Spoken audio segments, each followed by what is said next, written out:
Well, what a joy to welcome you back to another Marcia Week show, another exciting show, a day full of excitement. The last couple of days, full of excitement. Things are happening. We're seeing a lot of different things coming forth, and it's a pleasure to have you from all over the diaspora. Welcome again tonight, and it's a pleasure to have you, Marcia, with us right at the beginning of this show, as usual, on Wednesday evening. We welcome you. Great Thank to have you. you here in the show with us. Yes, it's and and s- wonderful.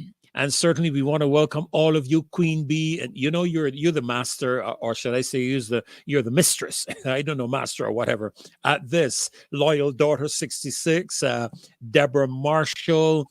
I'm just looking to see some of our diaspora people that have joined. Victorious Queen, always there, thank you. Remy M 6070, you're so committed, so loyal, we really appreciate that.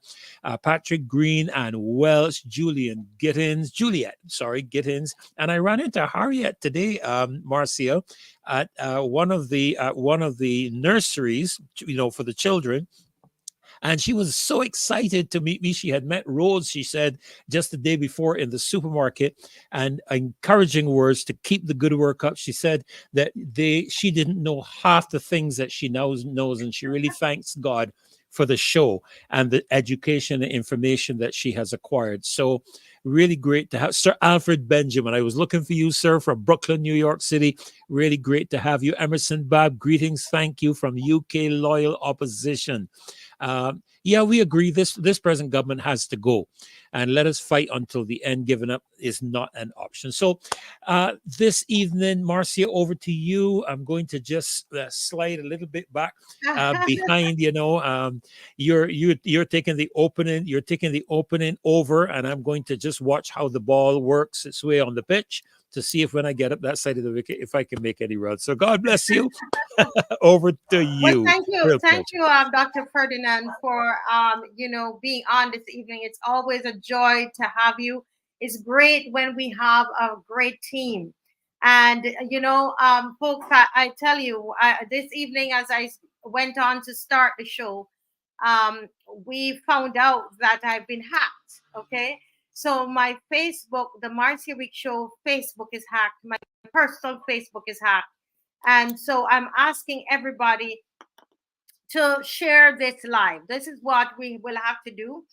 If you can share it on your Facebook pages and let people know that this is a way that they have to watch it, because my Facebook pages are hacked, and the way I know it's hacked, I sent the message that came up when we tried to go live on Facebook. I sent it to someone who is a professional, and they were able to tell me it's hacked. I also put the message in Google, and I realized I was hacked.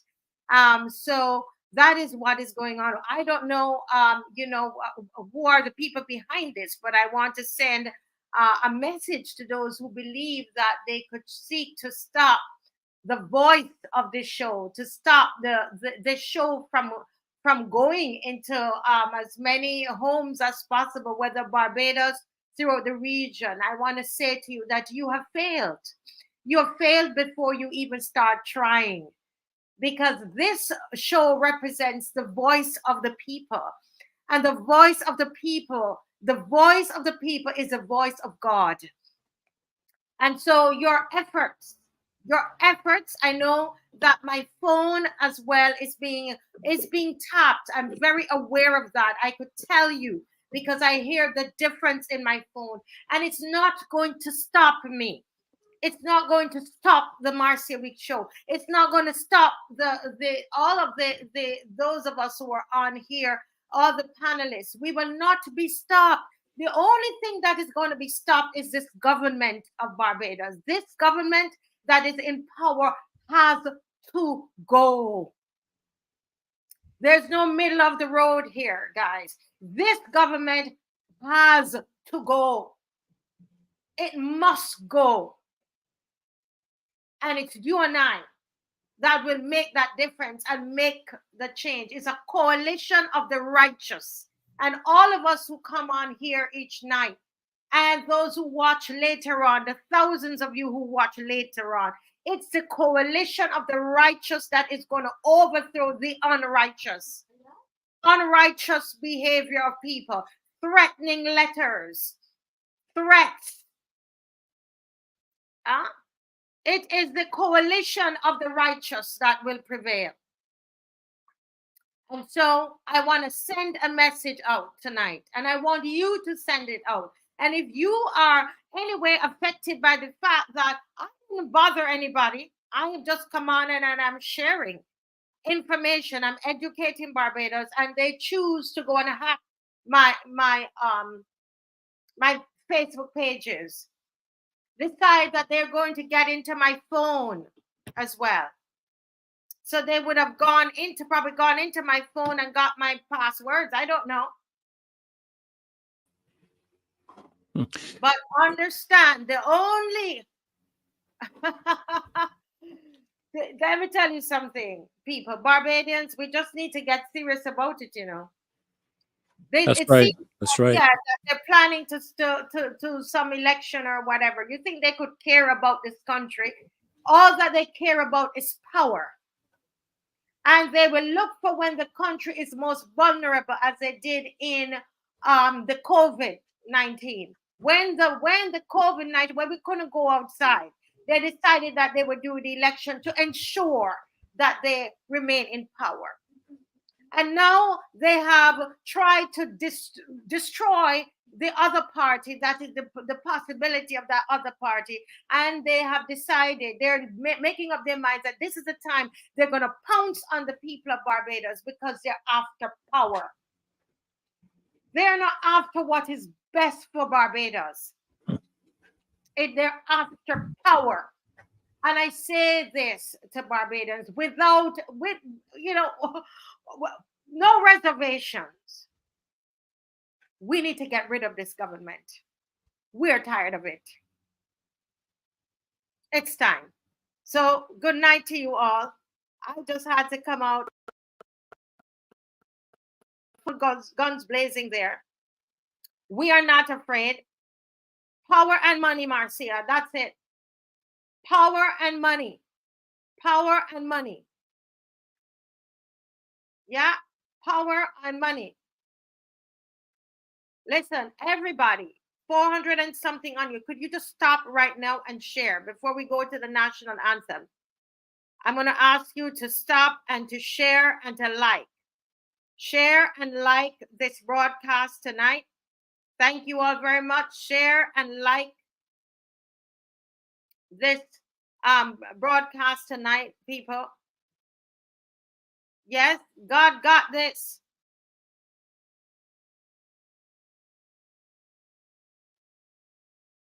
Yeah. Folks, everybody, take a moment. This is how we fight back. We like and we share. This is how we fight back. We like and we share. Every single one of us. We are foot soldiers. And we're going to let our little fingers do the walking and the talking right now. I'm giving you some time to like and share. Let's get this like all the way up like never before. Send it out, people. Send it out on WhatsApp. Send out the link. Take a moment and send it out now, folks, because you know what's going on.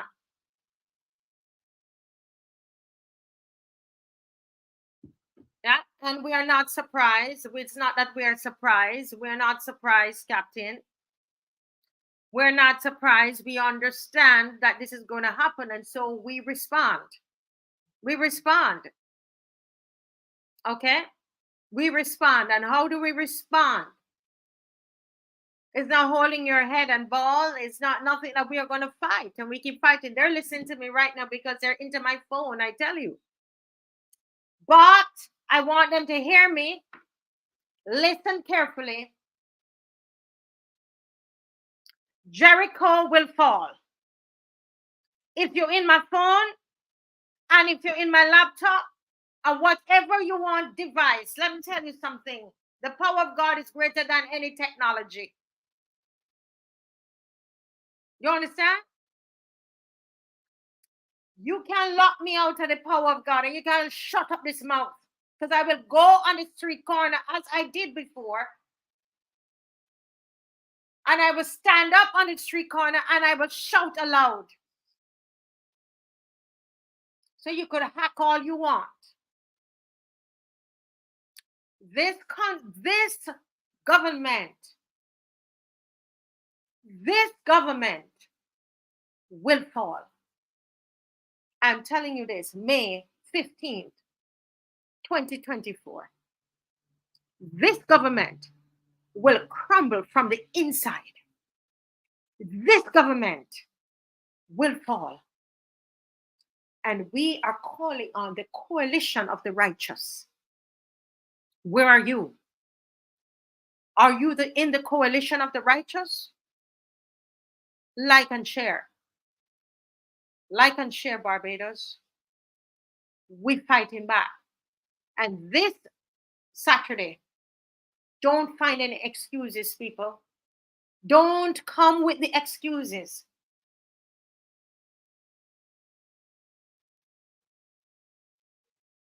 Did they find an excuse to hack my account? No, they did not.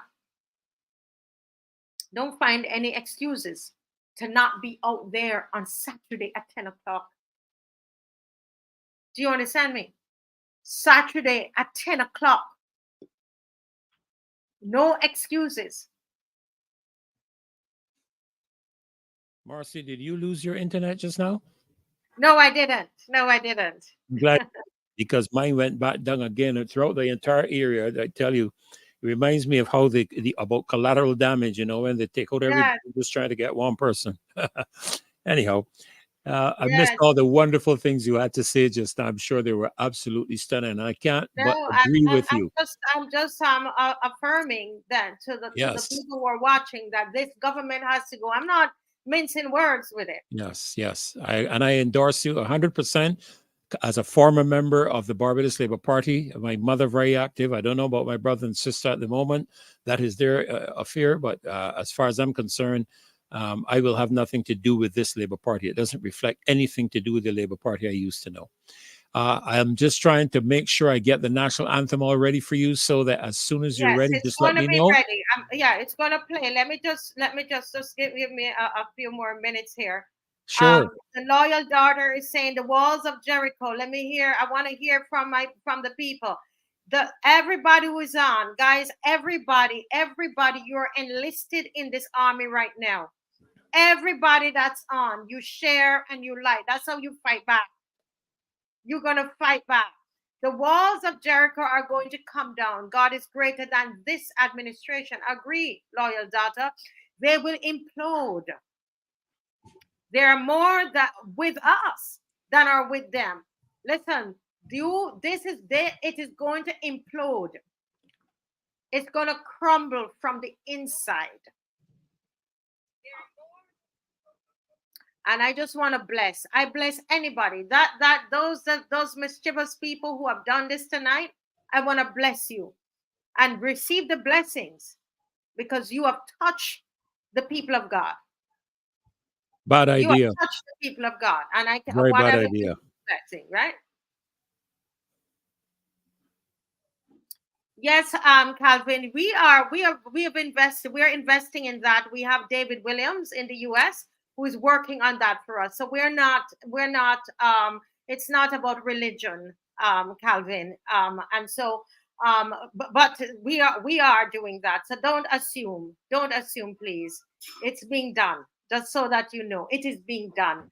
There are very capable people who are working on different things for us, and it's being done. Yeah. So I just still want to say, because I am a believer. I am a person of faith, and no one can take that from me. That's right. No one can take that from me. That's you right. hold what you believe, and I hold what I believe. I am able to come and open my computer because of my faith. So I will speak of my faith anytime I want to speak of my faith. Absolutely. Okay? And all I'm saying is that this administration is coming down. Let's find what we can agree on and focus on that. We don't need to be quarreling about things that we don't agree on. We find what we agree on, and we work with that. That's right. Yeah? That's right. And so whatever the faith is, we welcome all. And we need to be tolerant of each other. We welcome all. I have my faith, and there's nothing and no one on this platform that is going to stop me from speaking of my faith. You can speak of yours. Okay? Let's have the national anthem. Thank you.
Amen, amen, amen. I tell you, Yes, what an anthem. What wonderful. an anthem. Wow.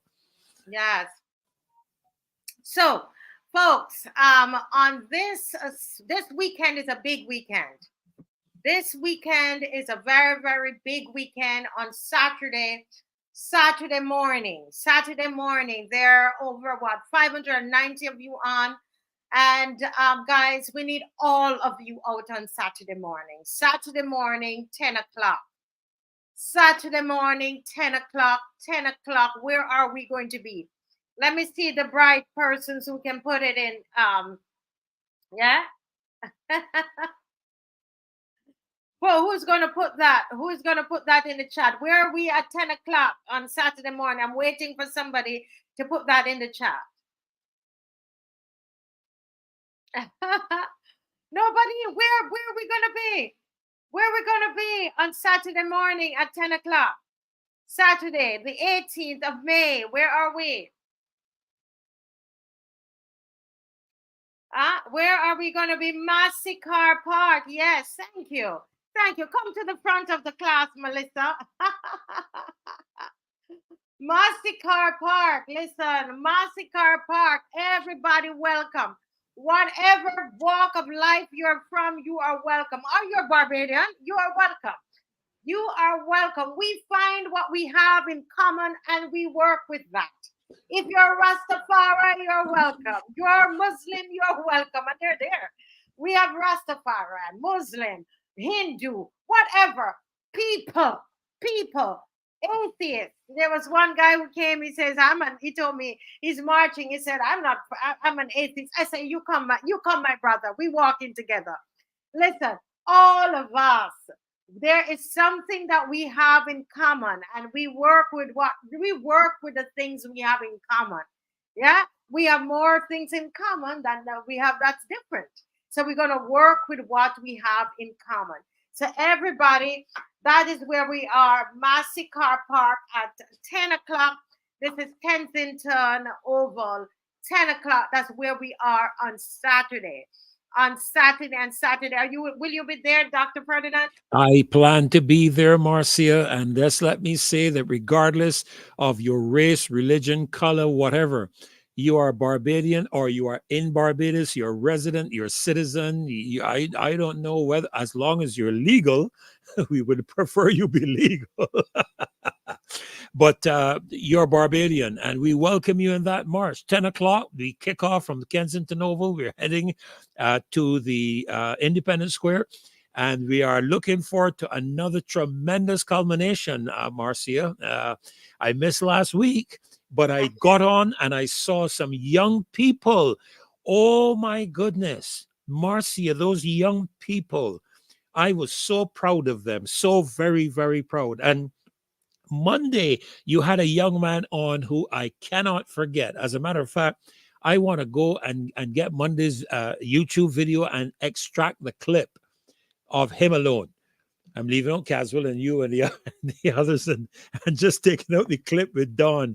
He is a future national leader. I'm telling you, future national leader. Very proud of him. Very proud of him.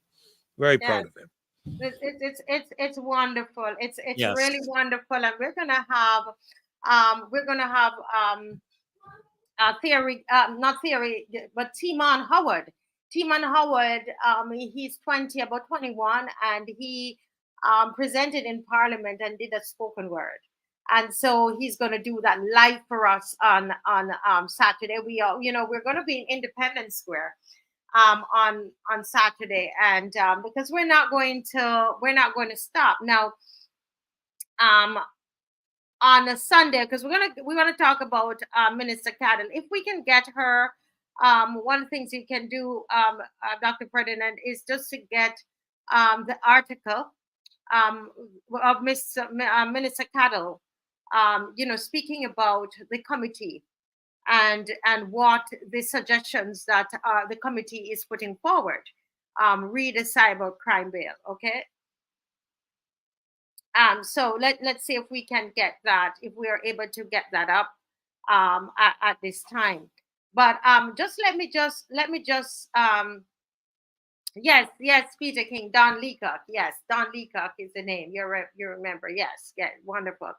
Now, folks, we are going to be marching on Saturday. Everybody gets some good walking shoes.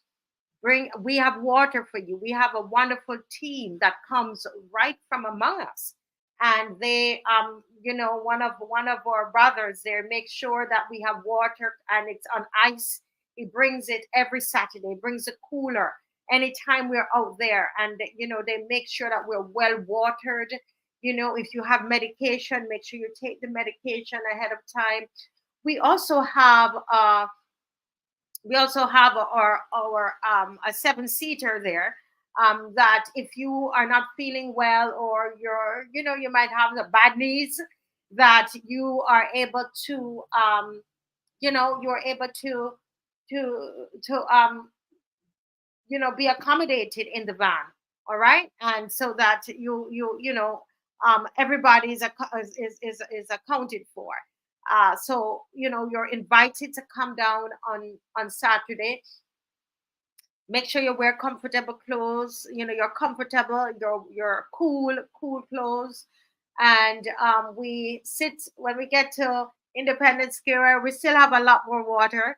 And if you want to walk with a little snack or something like that, but we have a wonderful time just seeing each other. That's beautiful. And we ask you to bring a donation with you. Help us to cover the cost. Now, that's Saturday. But then Sunday, we have a big lineup for you on Sunday. We have our roadside parliament. We haven't had our roadside parliament in a long time, right, Dr. Ferdinand? Yeah, you're muted.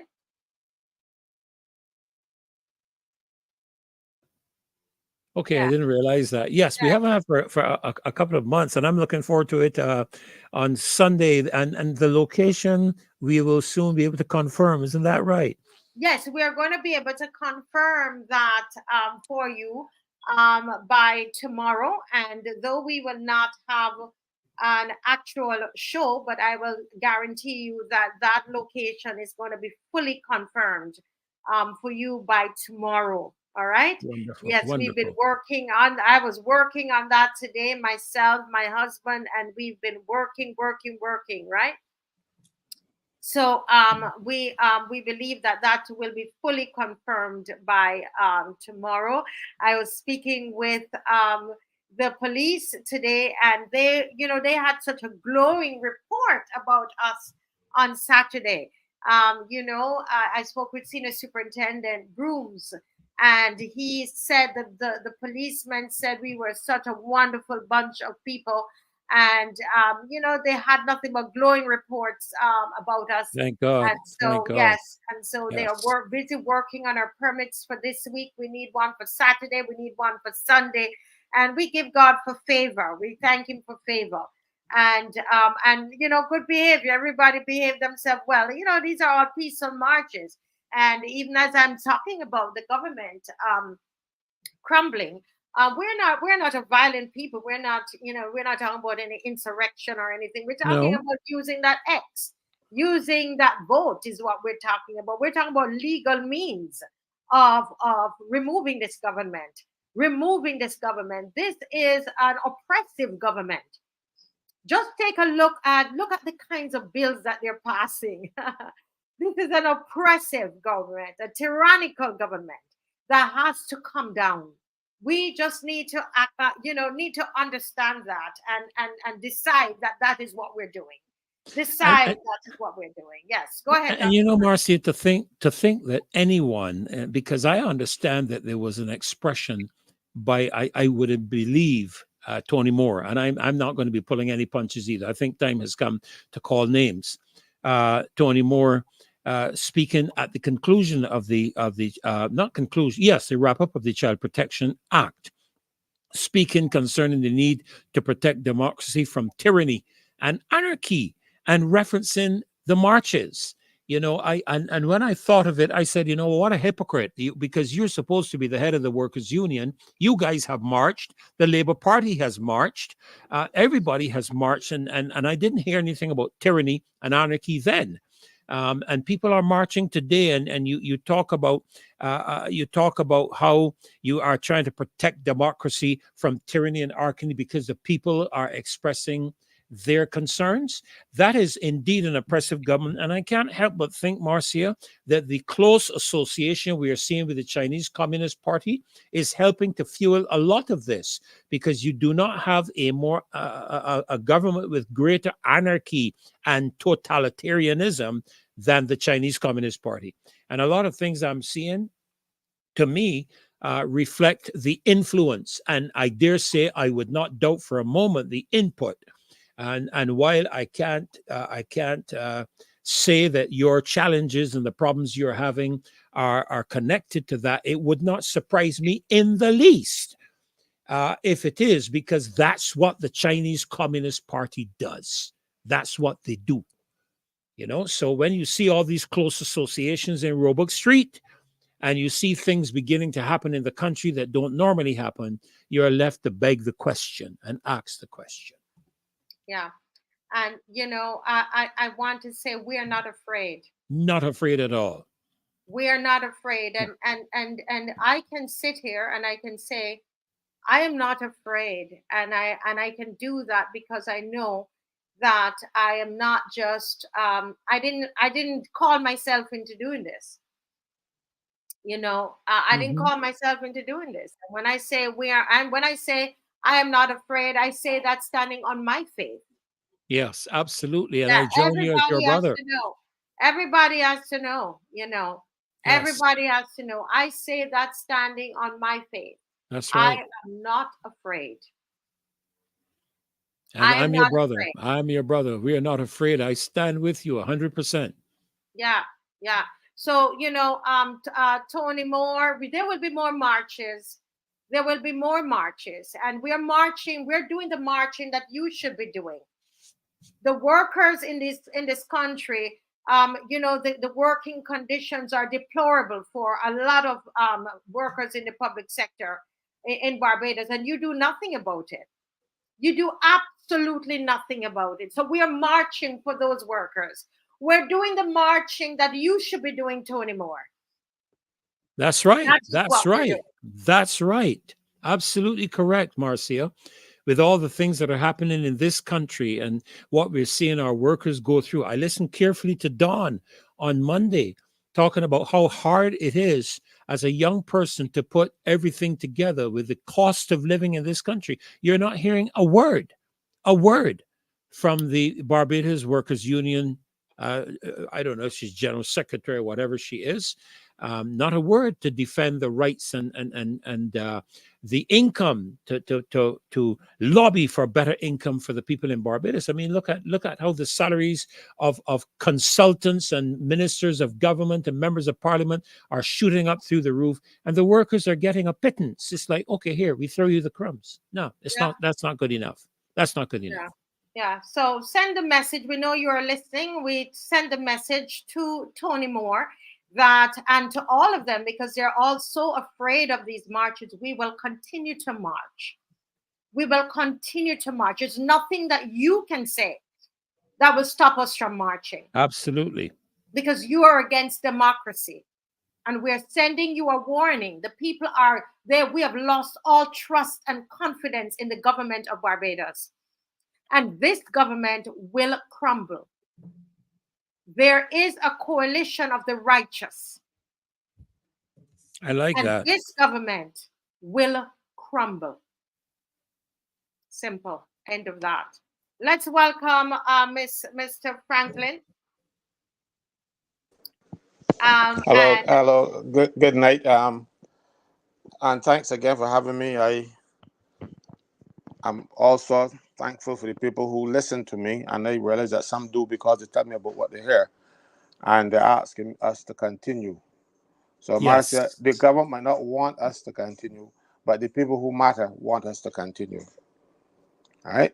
Today, some people came to my office, and they are switching unions because of what they heard on this program. I don't try to push unity on this program, but apparently the stances that I take have brought benefits to unity. you know. And but I'm grateful for that. I'm not going to pretend that you know, that you know, word. Oh my goodness. I love using that word now, but I'm not going to pretend that it don't matter. It does matter, and it speaks to confidence in all of us. You know, this is only me. It's you, Freddie, Maxine, Rose, Kimar. You know, and the thing is, you are getting nothing out of it, really. You know, I got some members. You don't get the members, you know. So I at least I got a benefit. So I tell you, I am grateful to the people of Barbados who believes in my sincerity and have that confidence in me. And I'm grateful. And I thank you, Marcy, because it is you who have given me this opportunity to speak to the people. You know, I Mayor took it away and you restored it, you know. And I think I get more people listening to me now than when I was in the Senate. So I'm grateful to you, Marcy. Honestly, you know, people didn't usually listen to the Senate, you know, and no, I at nights I see and I look and I see the numbers, you know. I only see YouTube because I only log on YouTube and I see the 1400 and stuff. I say, well, whoa, you know, I never had 1400 people listen to me in Senate.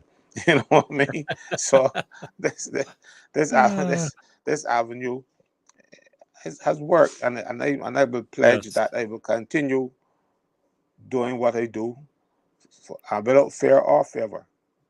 Yeah. I you know. So I saw when you came in, you had this article that was in the press yesterday about Marsha Yes, Cattle. let's comment. Let's comment. Let me just start it off by saying that I want to thank everybody who put up a post about the cybercrime bill. Everybody, Mr. Franklin, who came out on the streets and marched from the first cybercrime bill march that we had. Everybody who came out to that, everybody who sent a WhatsApp, everybody who sends me stuff. I want to say thank you, thank you, thank you, thank you to everyone who has done that. Because of you, of your work, and of the look at what has happened. We now have the leader of the opposition and opposition senators, and they were able to take all of that in the House, right? And so we are grateful to Ralph Thorne, for him to be able to just to be able to take our concerns in there. We're grateful for Senator Ryan Walters. I said that right, didn't I? And Yes, you Yes. did. Tricia Watson, and we are grateful for that, and for all of all Barbadians who stood up and have opened their mouths and have said something. We want to say thank you to everybody. We're at where we're at. It's not necessarily where we want to be, and we're going to hear more about that. Mr. Glenn Murray, he's supposed to be on at 7:30. Okay, he's there now, and he's going to. I know he has something to say about that. But Mr. Franklin will say, just spend a few minutes, Mr. Franklin, just giving us just a little bit on that, and then Mr. Murray, because it's his section, he will come on. Okay, Yes, but go well, ahead. he could take up some of mine. I don't mind. Look, we saw this article with it was the front page yesterday, where the the newspaper declared that the government has accepted and rather relented. That is not so. That was a recommendation from a minister who is a witness before the tribunal. It might have more weight than what Freddie said because they might listen to her and they won't listen to him. But it does not mean that that is what will be the outcome. We still have to push because they can make these recommendations, but if they don't debate them and agree to them in both houses, those recommendations will go to naught and the bill will remain as it is. So do not be fooled, and you got to be careful because the nation came back out today, and I just want to read the what the nation said because you know they had it on the front page. how the how these things happen. But then on page 4, they go and say this a correction. It was incorrectly stated in yesterday's page 1 story of the Daily Nation that government has yielded to public pressure and changed aspects of the Cybercrime Bill 2024. What did occur was that during a joint select committee hearing, the changes were put forward by Minister of Industry, Innovation, Science, Technology, Marcia CADDLE, as recommendations for the committee to consider as it prepared its report. Among the recommendations were the removal of certain words such as annoyance, inconvenience, obstruction, and insult in relation to Section 21B on cyberbullying. In respect of the malicious communications, the recommendation was that the phrase "not caring whether they are true or false" to be replaced with "that are false." It was also proposed that the words ridicule and contempt be removed. Following the wrap-up of the committee's hearing, a report will be prepared, which will then go to Parliament for debate. We apologize for the error. They put that apology on page 4. Normally, an apology gets the same precedence as the offending or offensive article. If you defame me or make something about me, and Glenn would be better able to, because Glenn is a journalist. You don't ever was a journalist. You was a journalist when you die, and Glenn is still a firebrand right now. Do you listen to him at night? When you publish something, if it's on page 2, the apology or retraction or whatever goes on page 2. But this story will linger in the people's mind, and at the bottom of page 4 in today's paper, they retract it, giving people the impression that government has changed its mind. Government has not changed its mind. It has not been debated. That was only a recommendation. What Freddie said, what Neil Harper said, what Kimar said, all of these were recommendations. It doesn't mean that the government will incorporate all those recommendations and put them in legislation. Marcia CADDLE might have more of it because they might listen to her more. But all there are recommendations because they want to stop the people from marching.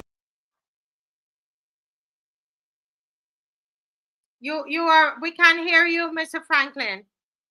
We're not. Can you hear him, Dr. Ferdinand? No, I've lost him as well. I don't Yes, even I don't know so if he's somebody aware of needs it. to tell him we can't hear you.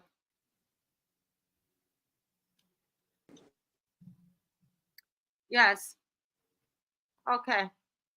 In the meantime, hello, Mr. Franklin. Yeah, you hear me now? Yeah, Yes, we're you're hearing back. you now. Good. I'm saying to you, don't be misled by the article in the newspaper. It is there to deceive. And as I said, I don't know if you were hearing me when I said it should have gone on, the retraction should have gone on page 1 because the offending article was on page 1 yesterday. But no, they hid it on the bottom of page 4, so nobody will see it. All right? You see, watch. Articles are written on, what text notice? Page 1, page 3, page 5. Those are the ones that you notice. They hide it on page 4 so you wouldn't see it. To leave in the minds of the people that government has changed something, they have not. I hear people celebrating and saying that we have not won anything. All we have won is an acknowledgement from Marcia CADDLE that we are taught that what we are saying is correct. But that doesn't mean that they're going to change it in the bill or the committee's report will reflect such and ask and make these changes to the bill. So being finished yet, Marcia, Yeah. and I am ready, willing, and able to march on Saturday if I walk on crutches. I don't want us to be deceived. We haven't won anything. Yeah. They're tricking us. Yeah. And you know, we are seeking to we're going to be saying that on Saturday, and we want the media to understand what we understand from what has happened, and they need to hear from us. Mr. Glenn Murray is here. Good night, Mr. Murray. Good night. Good night to all. Yes, Well, Good Caswell, sir. night. good night, thank, Glenn. Good to thank, see you. thank you, everybody. And thank you for those very kind words, Caswell. Like you said, once a journalist, always a journalist. I always approach things with a journalistic mind.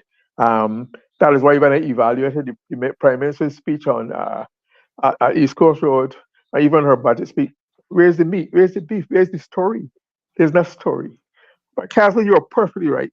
To me, that action, that single act by the nation today has removed all respect, all hope I have the nation as a serious professional body of institutional journalism. You are perfectly right. If there's an offending article on a particular page, the correction, the retraction, the apology, whatever, should be given the same prominence on the same page on which the offense took place. To that is one of the basic principles of equity and journalism and fair and balance and good governance. It's only fairness. So to me, and what has done Caswell, I want to thank them for doing it. For many months now, I've had a program in my head that will help you understand why the media in Barbados, particularly the nation, is so much in bed with the government. And I say that deliberately, so much in bed. This did not start now. What you're saying now is the fruits of seeds that were planted in 2003. I was there. I attended meetings at Barbados Hill. I will tell you how this whole thing is started. So therefore, you and the people who were involved then have risen to positions of prominence and influence and authority in the media, and that is why you get this kowtowing, this supplicant, this disgusting behavior where people have no sense of pride in themselves or their dignity or their sense of rightness and fairness and integrity. So I will, Marcy and Warren, I will let you know, I'll do that next Wednesday. And that will open your eyes to a lot of what you're saying now. But even without concern, I have not seen that offensive, that disgusting act by the nation today. But I was thinking the same way. When I saw the story in the paper, the written story said, no, no. I was coming tonight to say, both the lawyer opposition, the general public who have been so supportive of our work, and the African who are behind us in this cause, I'm warning you, do not be fooled by any act of appeasement or consideration or that. They just carry you a soft here and scrap there to make you feel well they're taking. In other words, trust but verify. Do not take anything for granted. Remember, and Marcy, I'm saying this to you also, what has happened to your or your hacking, do not be surprised. Way back in 2006, 7, when things like tapping of phones, right, or virtual unknown in Barbados, it was happening. So you can imagine what people are capable, all the people with nefarious and evil intent, what they are capable now of doing with all the new technology at their disposal. They can do a lot more and try to get away with a lot more. But the society is watching. The society is on its P's and Q's. And thanks for a program like this, we can keep people alert. I tell you why you need to trust and verify. Don't fall for the blandishments. Let's for example, listen to what I write a form follows function.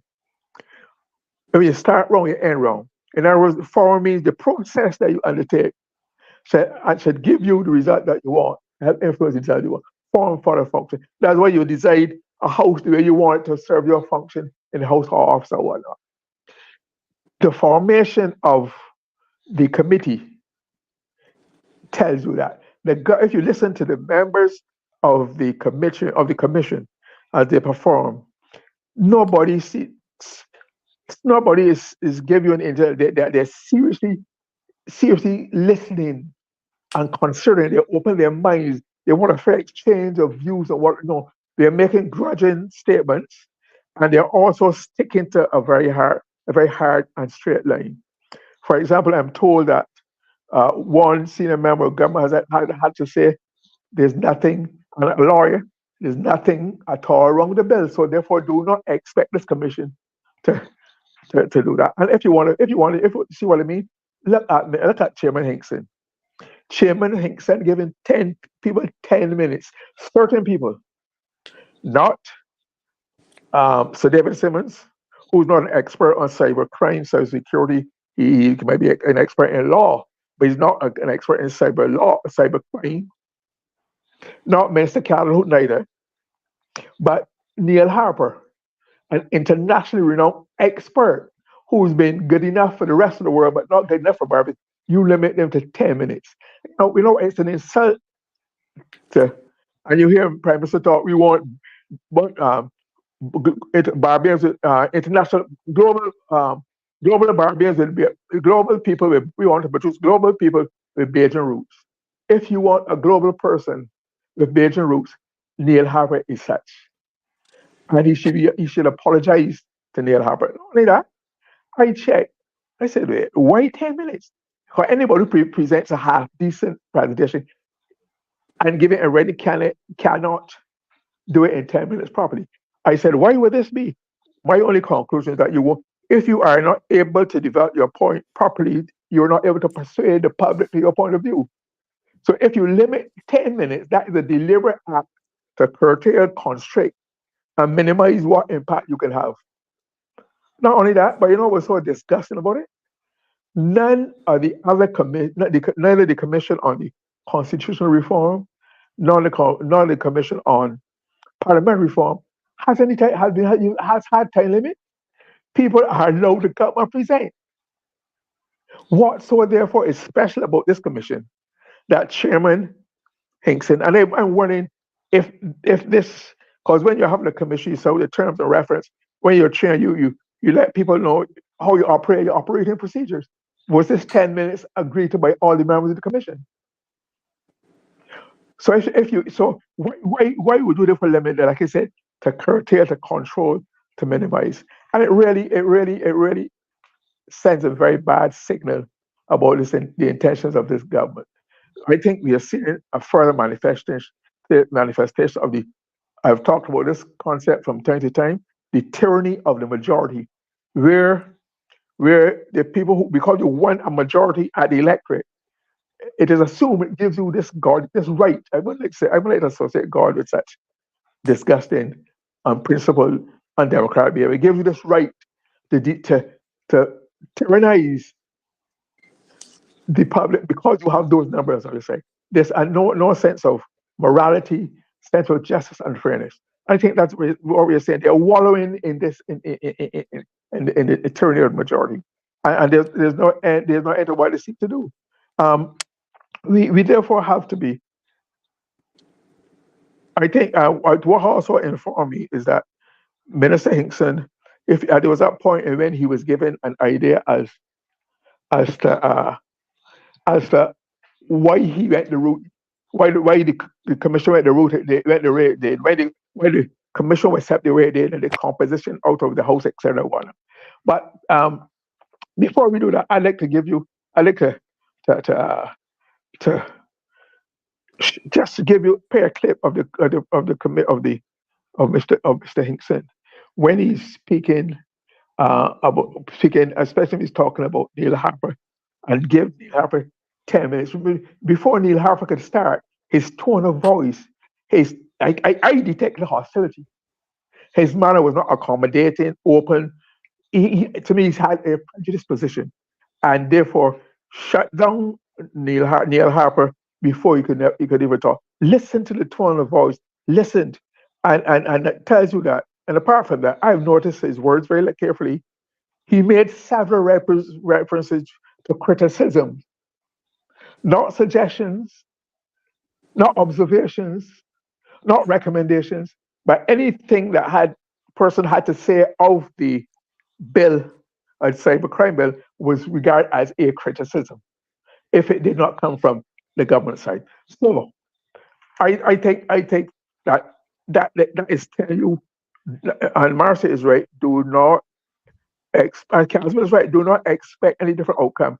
They're heading to a particular outcome.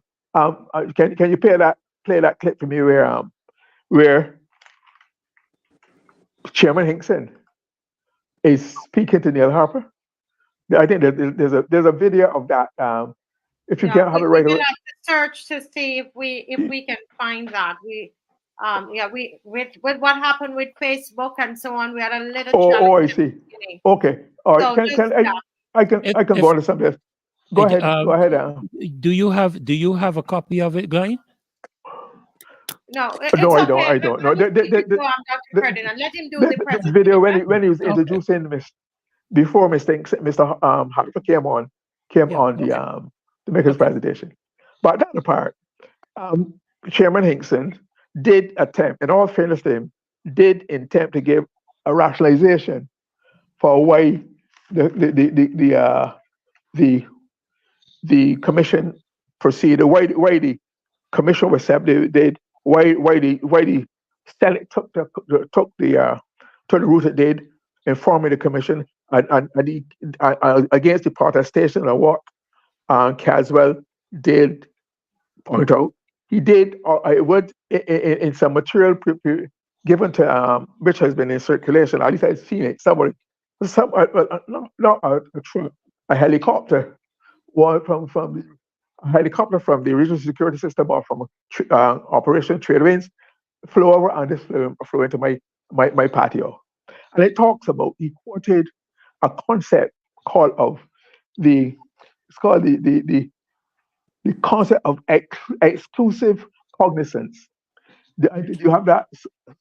I think I sent that to you, Marcia. Do you see it? Yeah, we Exclusive. have nothing. We have no. We have no. Oh, We have no excellent. show No tonight, problem. unfortunately. All right. Yeah. Okay. All right. Good. I wouldn't bother you. Well, I have it written down. A Yeah. definition of exclusive cognizance, right? Defined in Westminster documentation, parliamentarism as the right of each House of Parliament to regulate its own proceedings and internal affairs without interference from any outside body.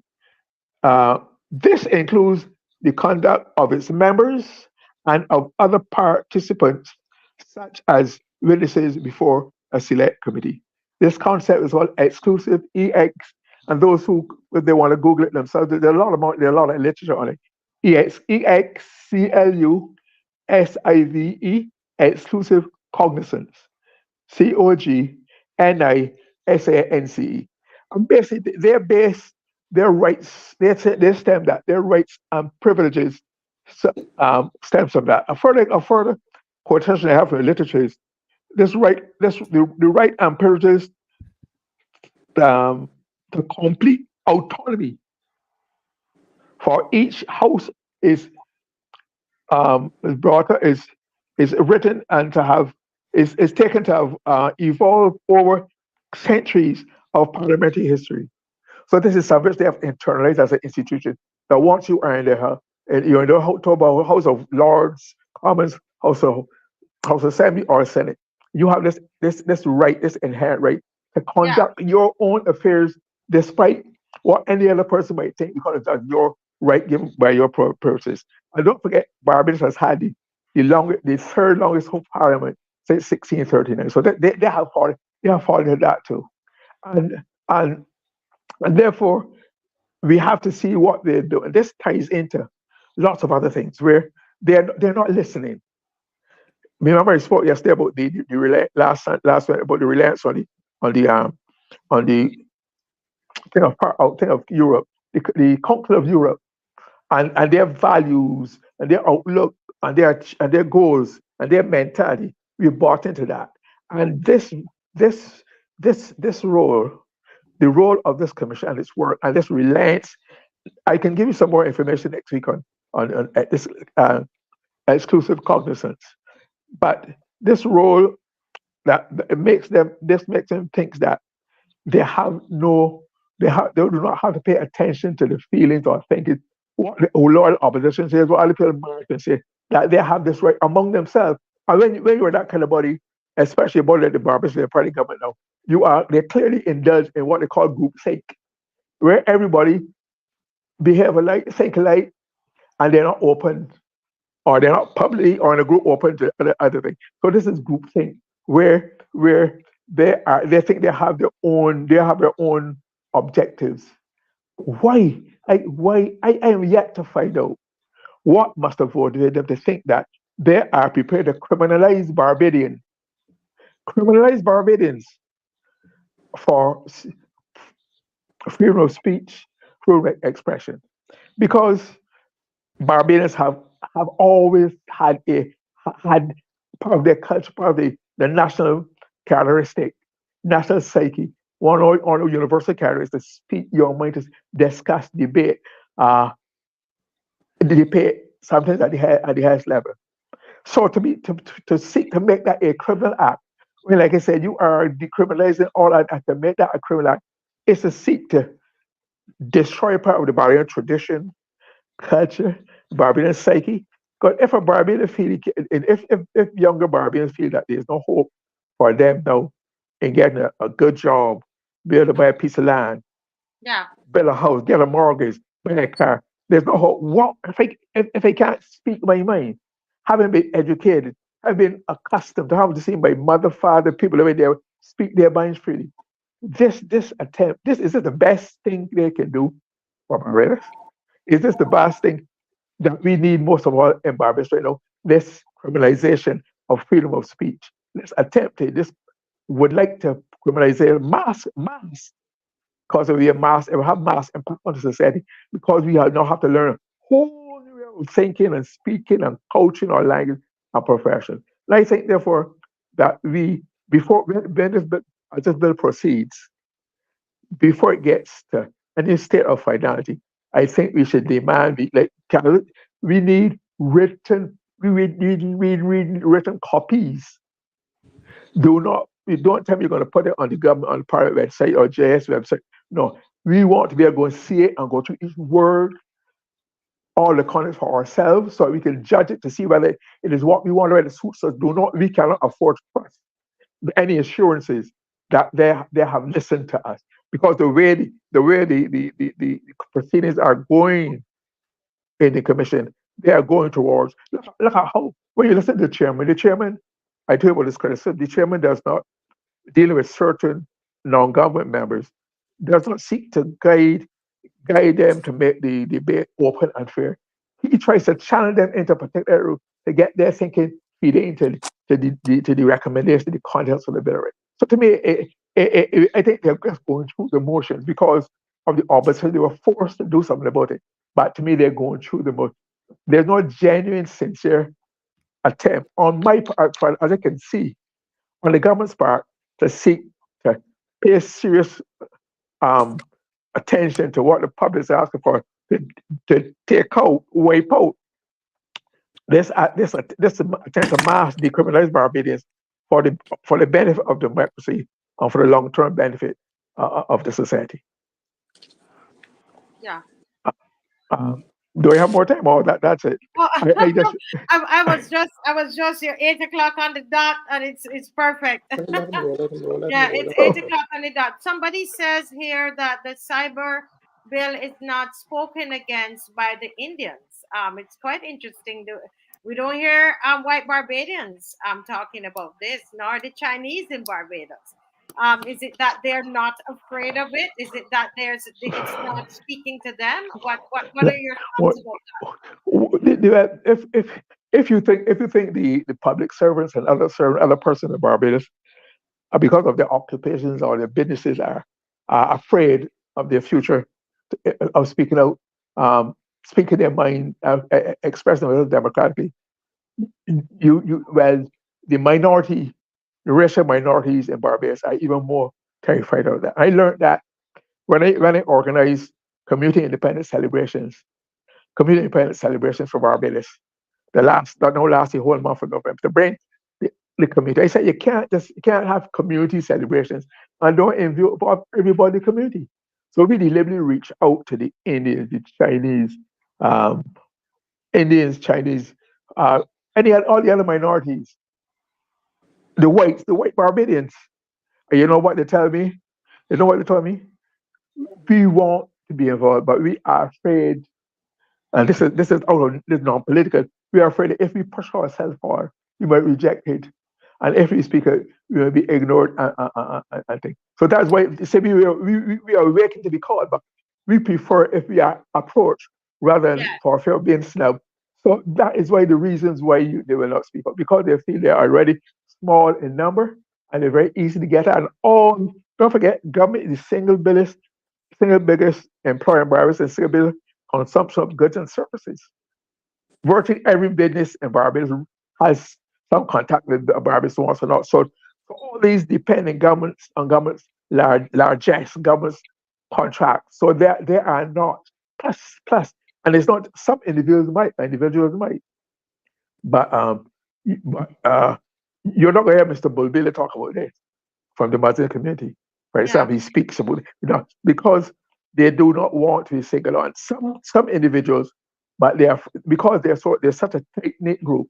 And as people who lived abroad, if you're migrant, you tend to have very tight relationship with the rest of your community because you're a minority. You want solidarity. You want to survive together, fight together. So they're very tight knit because not because of the individual inclination, because that is the group thing. That say you shall not speak out because it is not in our best interest. Yeah. And I agree with you. I hear that a lot from white Barbadian who say, you know what, when we don't, we are kind of afraid to speak out because we don't know, how are we going to be accepted by Black people. I hear this all the time, and I've seen it even with the same the ones that came on Valentine, and just how some people even on the show treated them for speaking out. So we a lot of times we push people away, and I've always said it's important that we find what we have in common and work with each other. Why is it that we believe that to be united means to be uniformed? Unity doesn't mean uniformity, and I have things in common. I hardly know Mr. Murray, but there are things that we have in common, and so we work with those things that we have in common. And it's a sense of maturity that we need, because this government has to be removed. Has to. There is But no other way. Look and see what is going on. There is no other way about this. They have to go. This BLP government must go. And uh, we can't do it in our little corner. We have to all come together. Black, white, Chinese, whoever. Come together. if I must add one quick addition, Marcia, I said we should demand printed copies of what the proposed final product should be. And they can't say they don't have the money because a proposed bill to reform education. Remember those four color, nicely glossy, lots of pictures, very expensive. They meant for distribution before a proposal that got nowhere. All we want is black and white paper. And don't tell me what any monkey survey or survey monkey did. We are a literate society, and we can have green paper, white paper, blue paper, but we need paper that we can study it for ourselves and let nobody interpret our words for us. And we should not back down on that. We should not say that if they can spend money on other things, they can save some money for the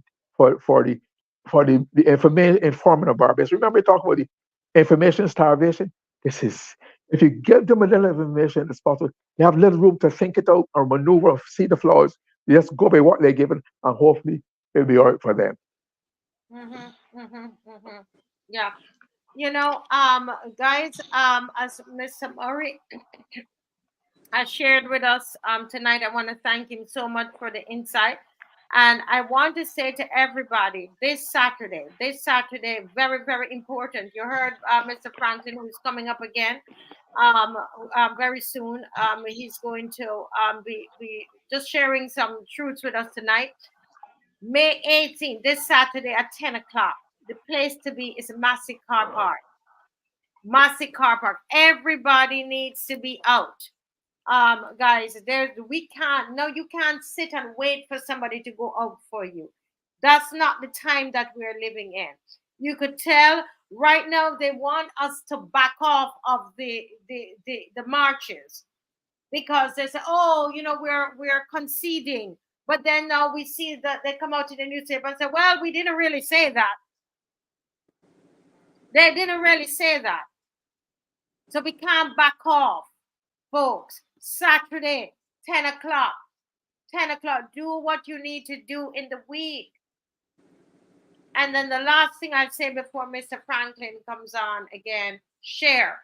Like the show and share. Remember that we are not on Facebook tonight. The 2 Facebook accounts have been hacked. So we need you to fight back by sharing, by liking and sharing. All right. We only have YouTube tonight. Okay. So we need you to like and share. We're just a little over 1,000. Normally we go up to about 1,400 with Facebook on. We need you to like and to share and to get people interested in the show. Okay. Over to you, Mr. Franklin. I know you had a lot of people you saw today, but you can go ahead and tell us about that. Yeah, well, thank you so much. One of the things that engaged me today, several people, the government is intent on destroying the public service. As we know it and as we understood it, as public service is supposed to function. I want to go back to independence and just a little bit before. Yes. When Barbados became independent, we had a public service of mostly Barbadians. When you had a few people at the top, commissioner of police and that kind of people, who came from England. But by and large, the public service were Barbadians. We had a good cadre of public servants. I was fortunate enough to work with a lot of them. Major Daniel, he was a union man, it was in the thing. Horatio Cook, Fitzgerald Paris. Those are people who kept the service alive and made sure it was separate and distinct from the politicians. Because the politicians are not supposed to be involved in the direct running, discipline, or anything of the public service. That is done by the Public Service Commission. The Public Service Commission is set up under the Constitution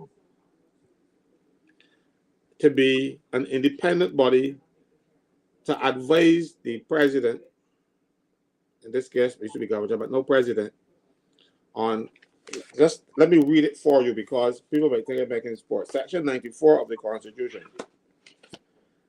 provides that the Governor General acts on the advice of the Public Service Commission, but they don't call it Public Service Commission anymore. They call it Administrative General and Professional Service Commission now, but same thing. They just change the name and not change the functions. But the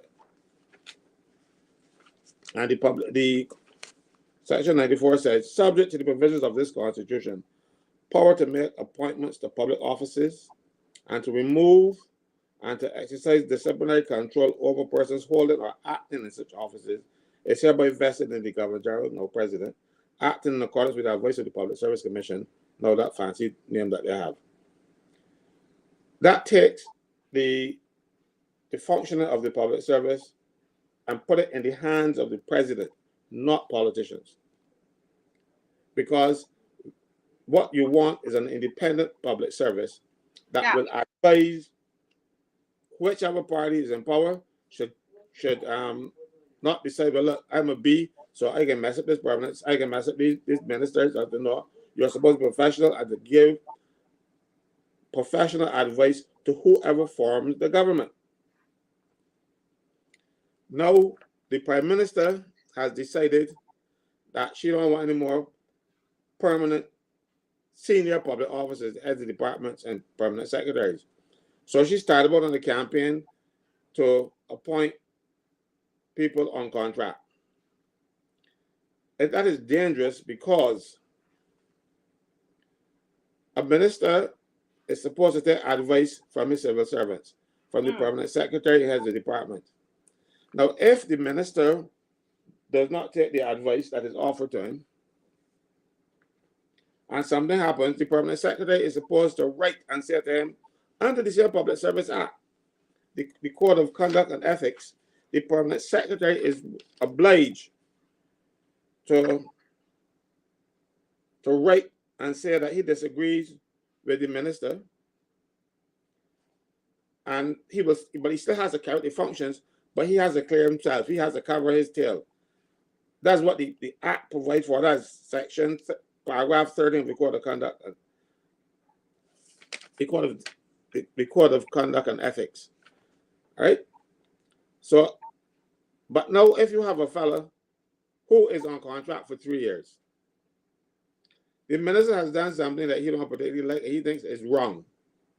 You think 2 years and 6 months into his contract, he's going to tell the minister, you can't do that. We ain't going to get another 3 years. So that is politicizing the public service. When people talk about, oh, you know, the public servants are in like headless nails, you can't get them out. That is not true. That is rubbish. I have seen people dismissed from the public service because there are rules. Mm-hmm. And if you follow the rules, you can dismiss a person from the public service. He loses pension, he loses everything if he's dismissed from the public service. I've seen it. But then you have recourse to the Privy Council, not the one in England, the local Privy Council, to appeal. And under the Public Service Act of 2007, they also give you the right to appeal to a Public Service Appeal Board. 2007.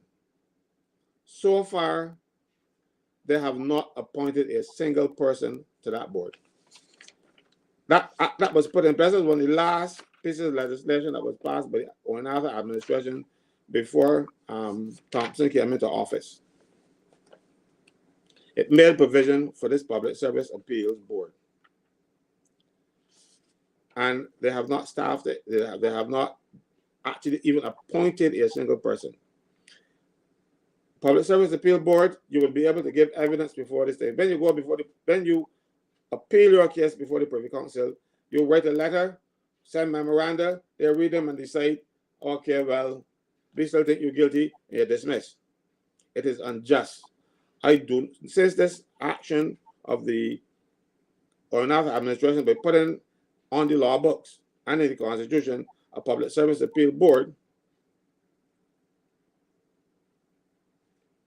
I do not advise anybody who has been notified that they're contemplating dismissing them to appeal to the Privy Council. I always tell them, appeal to the Public Service Appeal Board.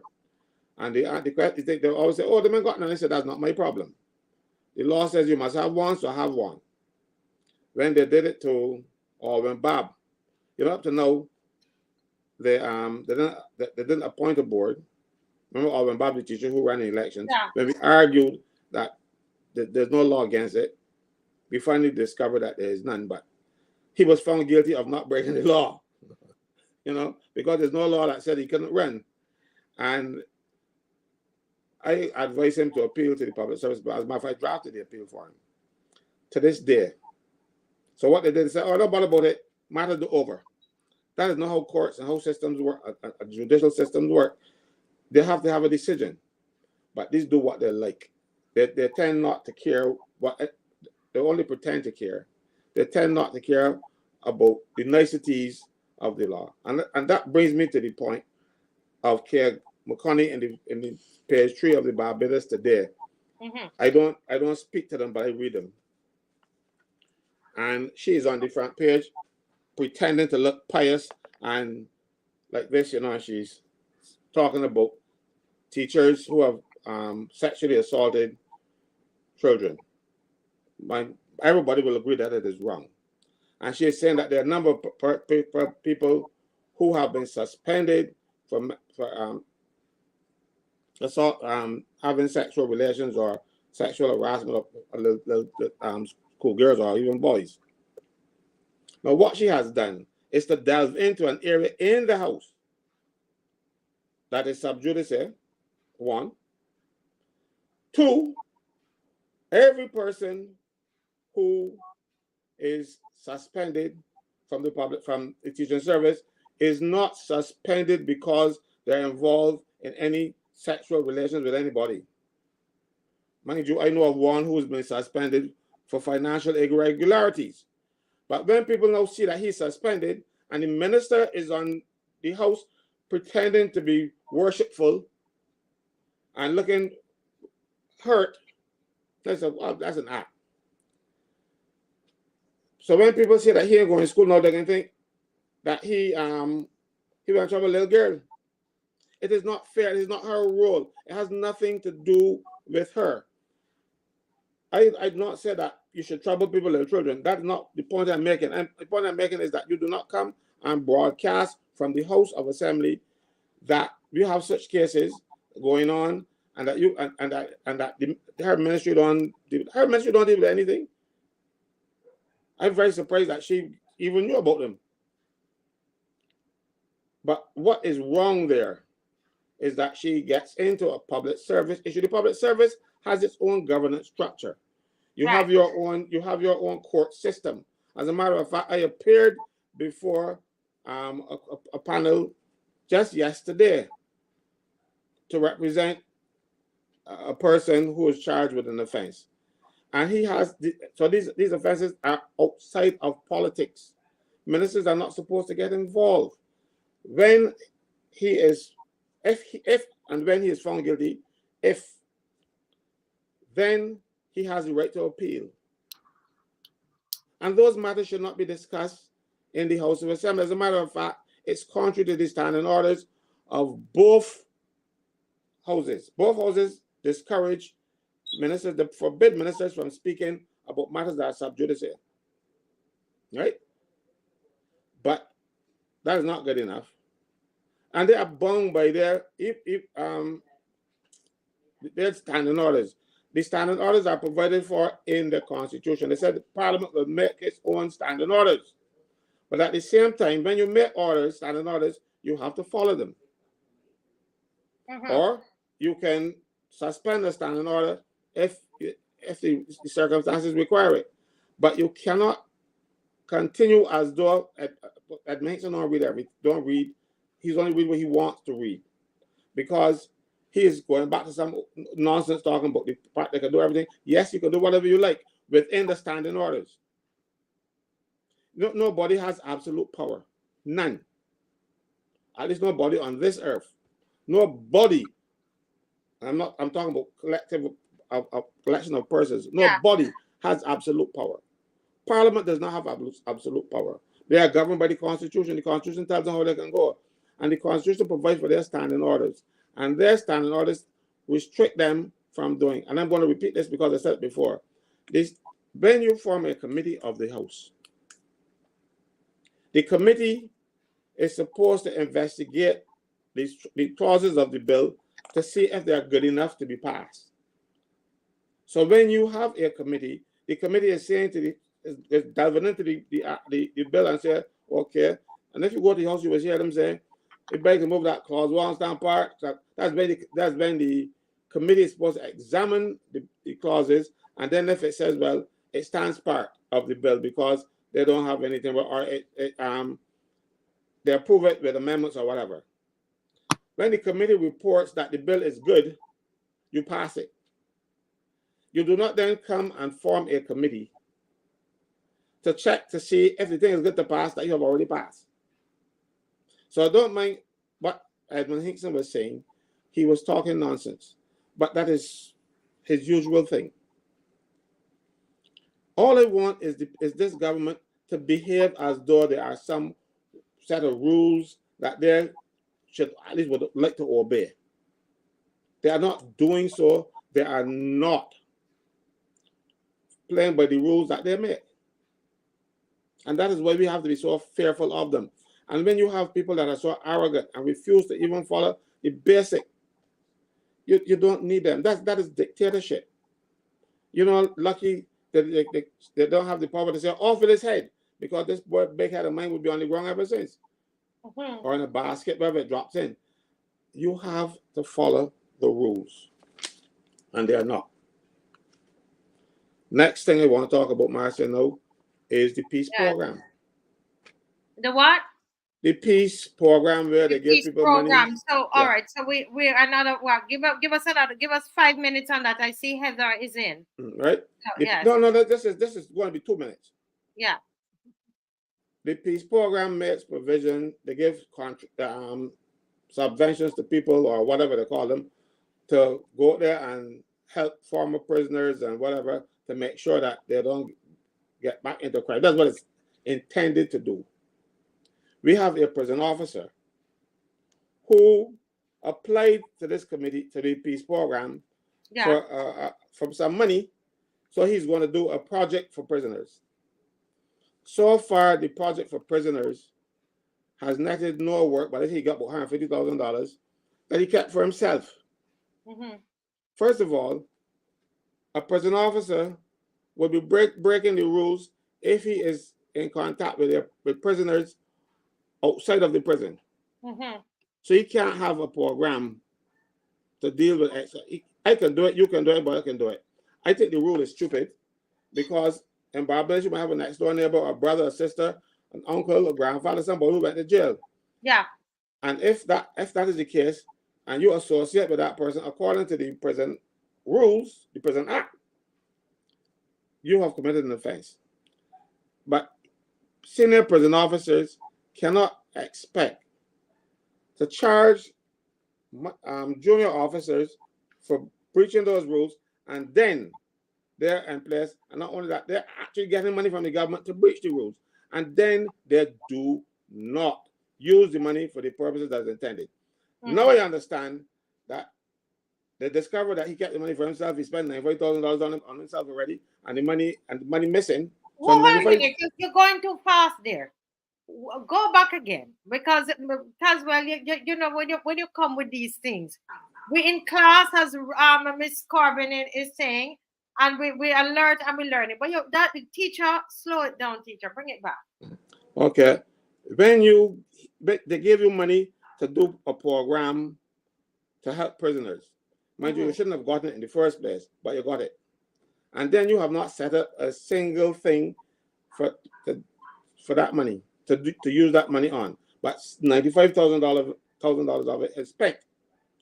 Now I am understanding that they're asking him to repay the money, or they can call the police.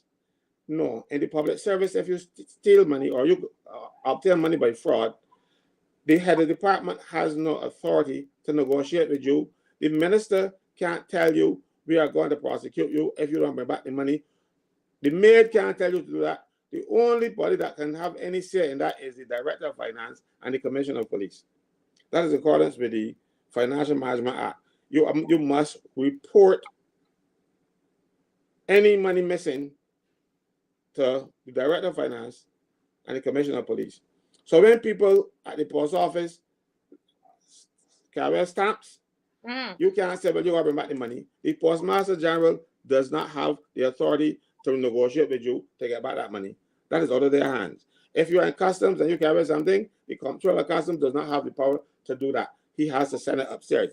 But we're having too many instances where government has egg on its face because you put a program in place and people handing out money left, right, and center without reference to any sort of rules in the public service. When people talking about in the public service, there's a lot of red tape. There's a reason for the red tape. The red tape is to make sure you don't thief.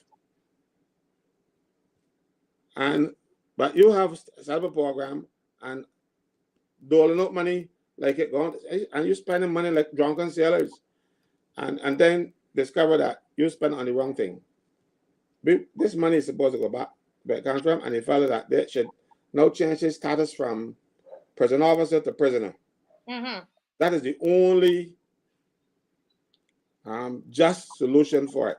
You cannot have people who are responsible for incarcerating people who break the law, and you break the law, and you still continue to be responsible for incarcerating people. And you might be smiling out. You smiling that kind of race smile when you did something wrong and get away with it. No, government has to stop negotiating with their crooks. I'm telling you, corruption, and that's why I am saying to everybody listening, that this government must go. This government must go. We need to see the back of them. They need to go. They need to go. We need to start to put plans in place. The people of Barbados. The people of Barbados. I'm talking about political party now. The people about put plans in place to ensure that this government crumbles. Heather, good evening. Good evening. How are you doing? We're going fast and furious tonight. How are you, Heather? You're Good muted. night, everyone. Yes, good night, everyone. You did Feeling such an good. amazing presentation. People were commenting on it tonight. I want to thank you for your consistency, Heather, your love for your country, your patriotism. You live in New York. You love this country, and you did a presentation in Parliament via Zoom. And I want to congratulate you for that. Wonderful job, madam. Thank you. Thank you. Good night, everyone. Mr. Marie, Caswell, and our loyal opposition. Tonight, I want to continue what I started in Parliament. And we are focused on the legislation, right? But we look at how the legislation will be put into place. And one of the things that I discovered when I listened to the very first presentation in Parliament was the conversation that Mr. Neil Harper had, his presentation. Yes. And it provided a lot of background for me. And one of the things that he mentioned that stood out was that this is old legislation. So that told me that whoever wrote the legislation, it was written quite a few years ago, and it was sitting on the shelf somewhere or in somebody's computer. And I remember Mr. Williams, the government's consultant, a few years ago, he had went to China. And it was what Mr. Williams said that connected the pieces to the puzzle. Because remember, Mr. Neil Harper said it was old legislation. And then Mr. Williams came on, and it was something that he said, and it was that he hopes that the police is not going the way of the great firewall of China. And I wrote it down because it impacted me there. And then I wrote it down afterwards. I went back and I did some research and I read the bill over again. And there was no reference of that in the bill. However, when I read between it was 23 to 24, it was as though something was taken out. So I believe that that is the direction the government is heading, because they must have a how that they are going to use to put this legislation in place. So I am convinced nobody is going to move me from that. So I hope the people here really understand the severity of this, because nobody can convince me. I convince myself that they will have mass surveillance similar to what is done in China. And along with that goes a detention center. And as I said in Parliament, they must be building one somewhere in Barbados, or they're getting ready to build it. So you all have to be vigilant who are in Barbados. So what it means is that just like the Chinese centers, the Chinese detention centers, and we know China is a mass surveillance place, cameras on every street corner, whatever. You cannot do anything without the government knowing. And then there is the ID that they have. You can't buy food or whatever unless your card, your bank card, all hooked up to the government, similar to what the government of Barbados was trying to do totally across the island. So I also thought, remember, Caswell, you had said that the Trident ID bill was passed when you were not in Parliament. Something told me that it is 1, 2, 3, that it was the Trident ID, then the cybercrime bill, and the next thing they are going to attack is the Constitution. So that's the next thing they're going to try to change, because one follows after the other. Say that again. Listen, we're in school. So tie those three. This is very interesting. This is very enlightening, guys.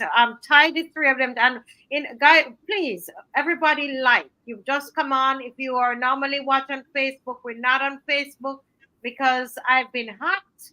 And so no Facebook tonight. So we're going to ask you to like and share. It's very important. Go ahead, Heather. For example, if you're becoming like China, right? Like a Mhm. Chinese dictatorship or whatever you call it, or Chinese slavery, you have to put the things that they have in place. They have an ID that you can't do anything, an ID or bank card or whatever that is linked up. You can't do anything in China without it. You cannot buy food. So the government did that already. No, they come with the cybercrime bills, which is they currently have in process. And the next thing to do is to change the constitution so that it makes it illegal for us to do things outside of these three. And one of the things I think that they will try to do when they are changing the constitution is prevent us from marching. They don't want you to exercise freedom of, they don't want you to have freedom of expression. So I believe that will go. And I have a word for the police. Remember that it was only through the Governor General, the Governor General who was active then, her title has changed now. It was only through the Governor General that the police were able to have that spying, wiretapping, that they were able to get that, bring that to board. And if the constitution is changed and the president no longer have those powers, nobody will have a single soul or body to appeal to. So this is another reason why we must not let that bill come into assent, this cybercrime bill. We have to stop the government. They have to go. And I tell you that I am convinced that this is the road that they're going with mass surveillance and a detention center that they intend to set up one somewhere in Barbados. And if you don't believe me, you're not real. I'm telling you. Heather, I remember Caswell and Kimar was asking the question. I think Kimar asked the question in Parliament. How are you going to, they said, if you intend to commit a crime? You remember that, Mr. Franklin? If you intend. Right. And you guys kept asking the question, how are you going to find out, how are you going to know if somebody intend to commit a crime unless there is surveillance? Exactly. Right? How are you going to know? So as you're speaking, that is coming to mind. But can you go over for me? How did you make this connection with China with this cybercrime bill? Can you do that again? It is what Mr. Williams said. He said he hoped that the police would not be going the way of the great firewall of China. And that firewall, everything that goes in and out of China has to pass through the police. I see he is the person who did the research on the cybercrime bill, and he was not confident. So when he said hope, something like it snapped in my brain that here is the government's consultant who they would have paid over $100 and something thousand to put this thing together, and he isn't sure where it is going. So to me, that was part of my conviction that something here seemed to be not quite right. So I went back and I checked the legislation, and between section, I think it was 23 and 24, section 23 spoke about the crime or the police searching, and then it went to court. So it was though this was the police searching was A and the court was C. It was as though B was missing. So to me, something there is completely off. God would have to come and tell me that I'm wrong. That's the way I feel about well, this. these are your opinions and you're entitled to them. And those of you who are listening, you can take this information and you can go and do your own research and make your own connections and see what it is that you believe that this thing is all about. Heather is proposing that from the Trident ID, they go to the cybercrime bill, and then they're going to tackle the Constitution. But let me hear from. I think Janine is trying to come in. Her devices are not connected, and so I have to wait for her to connect her devices. But let me hear Mr. Murray. Mr. Murray, do you have any comments or questions for Heather? Mr. Franklin, anybody has any comments, any questions from the audience? So for Heather. Hi, Hi. hi, Heather. Good to see you and hear you again. I think you have a reason to be skeptical, to question every. There's no such thing as coincidences, especially in this life, especially in this barbarous we live in today. Everything is connected to something and somebody and something in the government. I like to think that.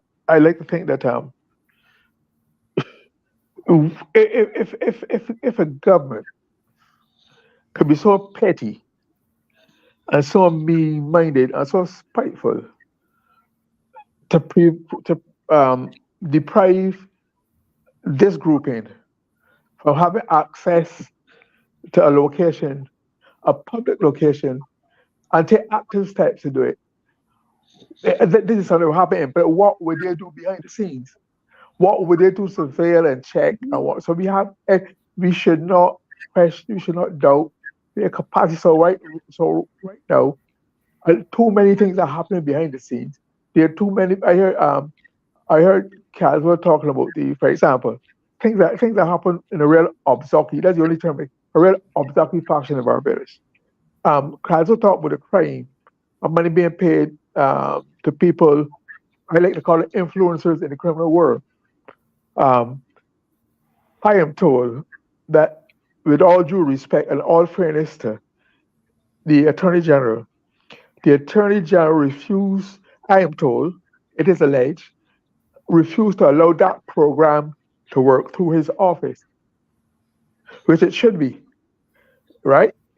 And so that is why Minister Lane reports to the Prime Minister and not to the Attorney General.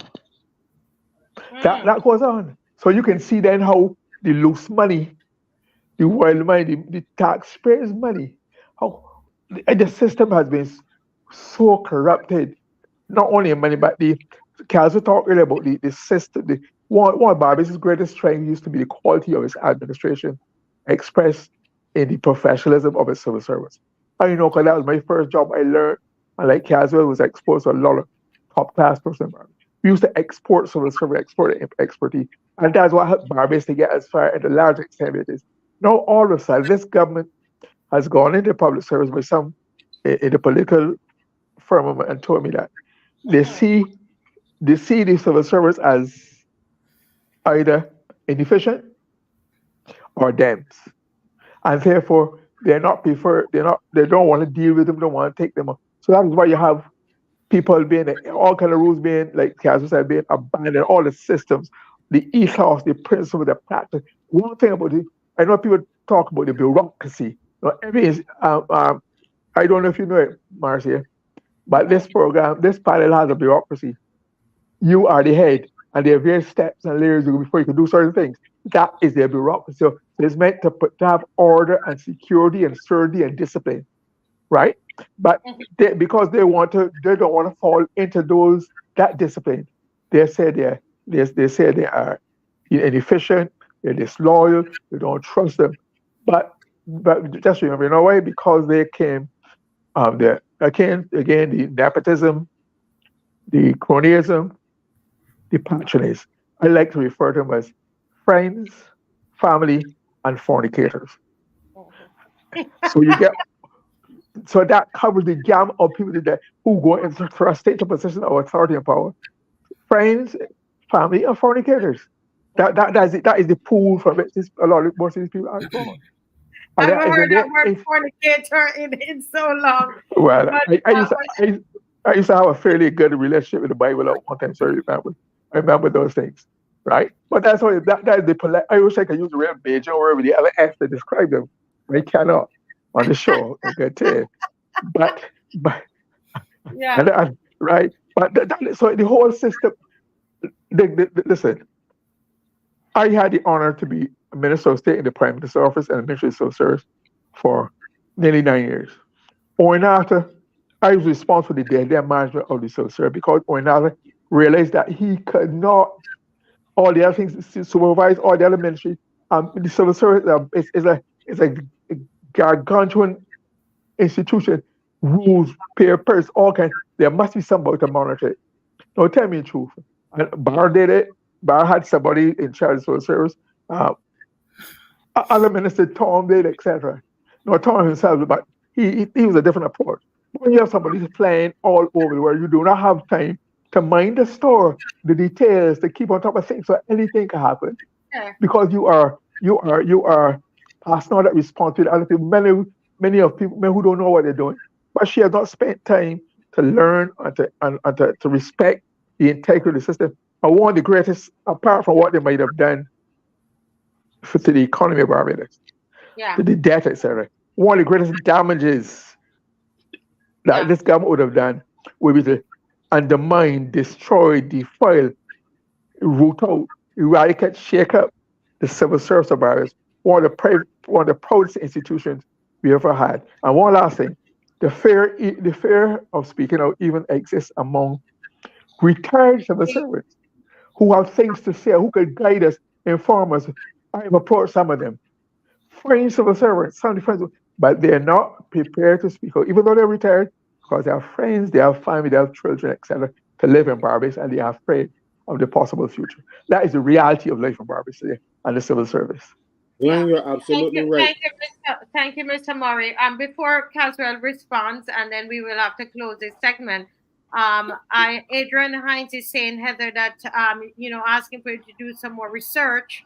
And so we're here. And Adrian, if you have any research, anything to that you have researched that would be able to defy what Heather is saying, I think that it's good. It's good. The balance is good. He's saying that you need to do some research. There are people in the chat who are saying it sounds plausible, and you put them forward as your opinion. But go ahead, Mr. Franklin. Before Mr. Franklin, before you start, I want to address Adrian. Adrian, I think that everybody will be very naive if they think that this could not happen. So you should go and do research as well. Yeah.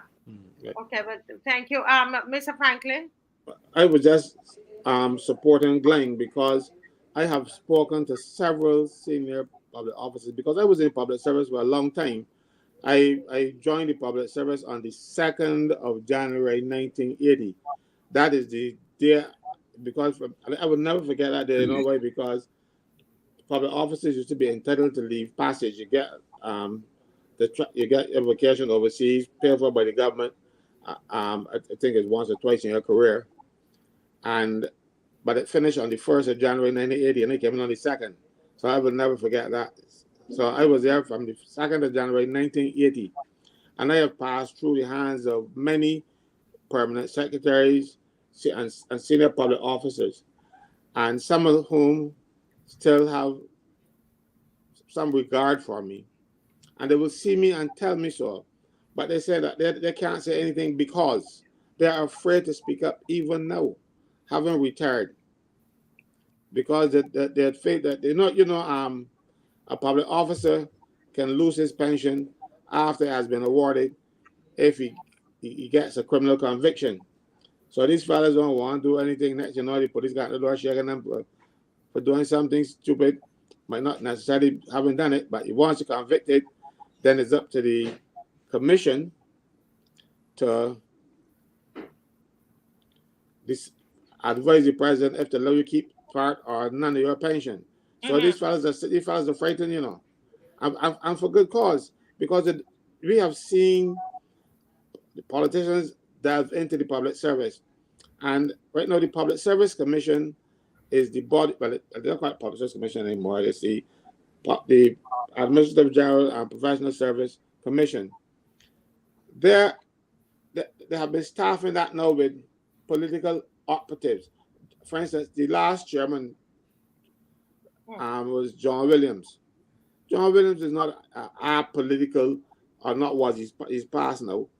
He was the guy who would have brought into the Senate for one day to make sure I get outvoted so that they could bring the CMK McConney and thing. He is not a fellow who you can say, well,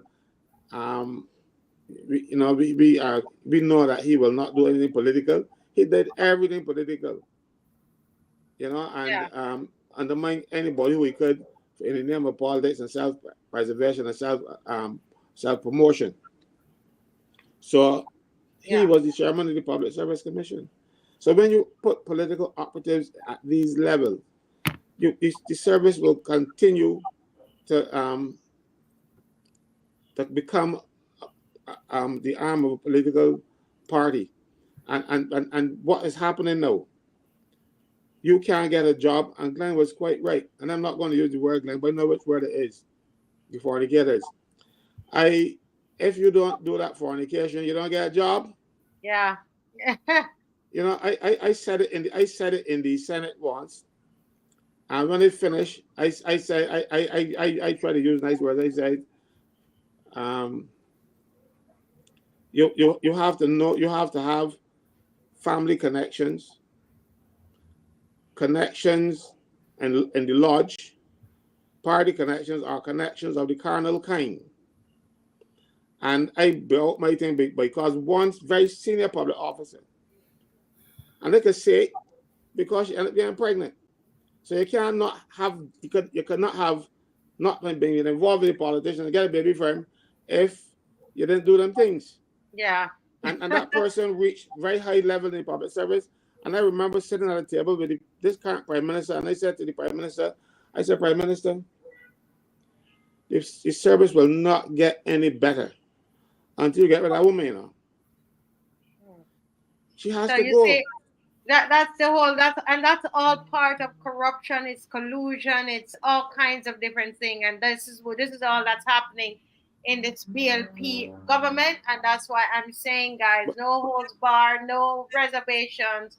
They have to go. But Mr. Franklin, we have a young lady who is joined us tonight. This is Miss Janine Butcher, I saw the and paper, didn't I?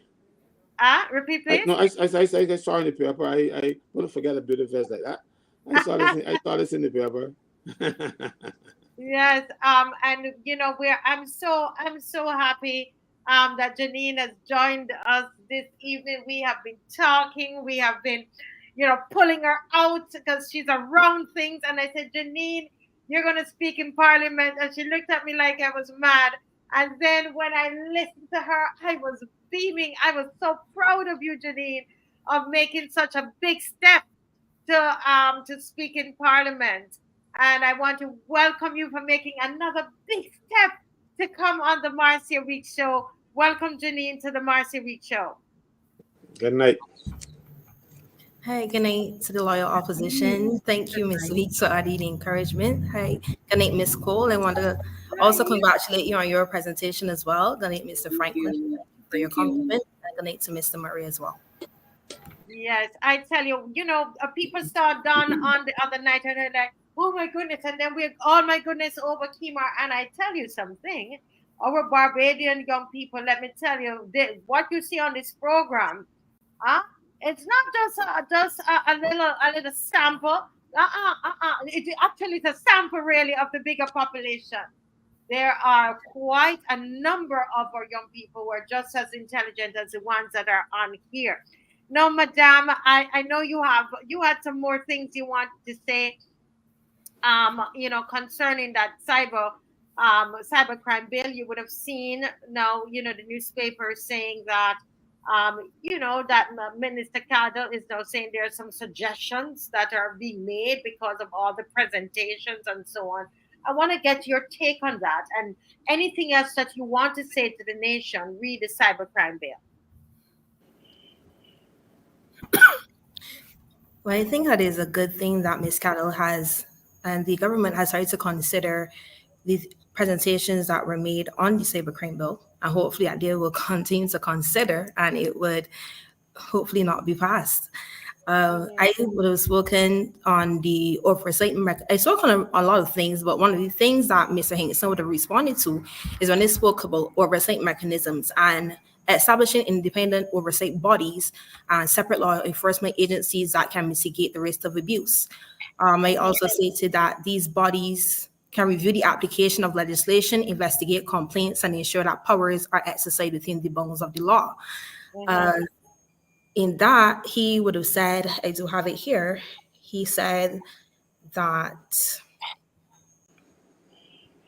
independent oversight bodies would only add to the bureaucracy since matters could still be heard in the Supreme Court if necessary. He said if you're talking about a separate body from law enforcement, but you have already a judiciary that once someone is in charge would have to hear the case and make a judgment on that matter. Isn't that sufficient oversight and bureaucracy?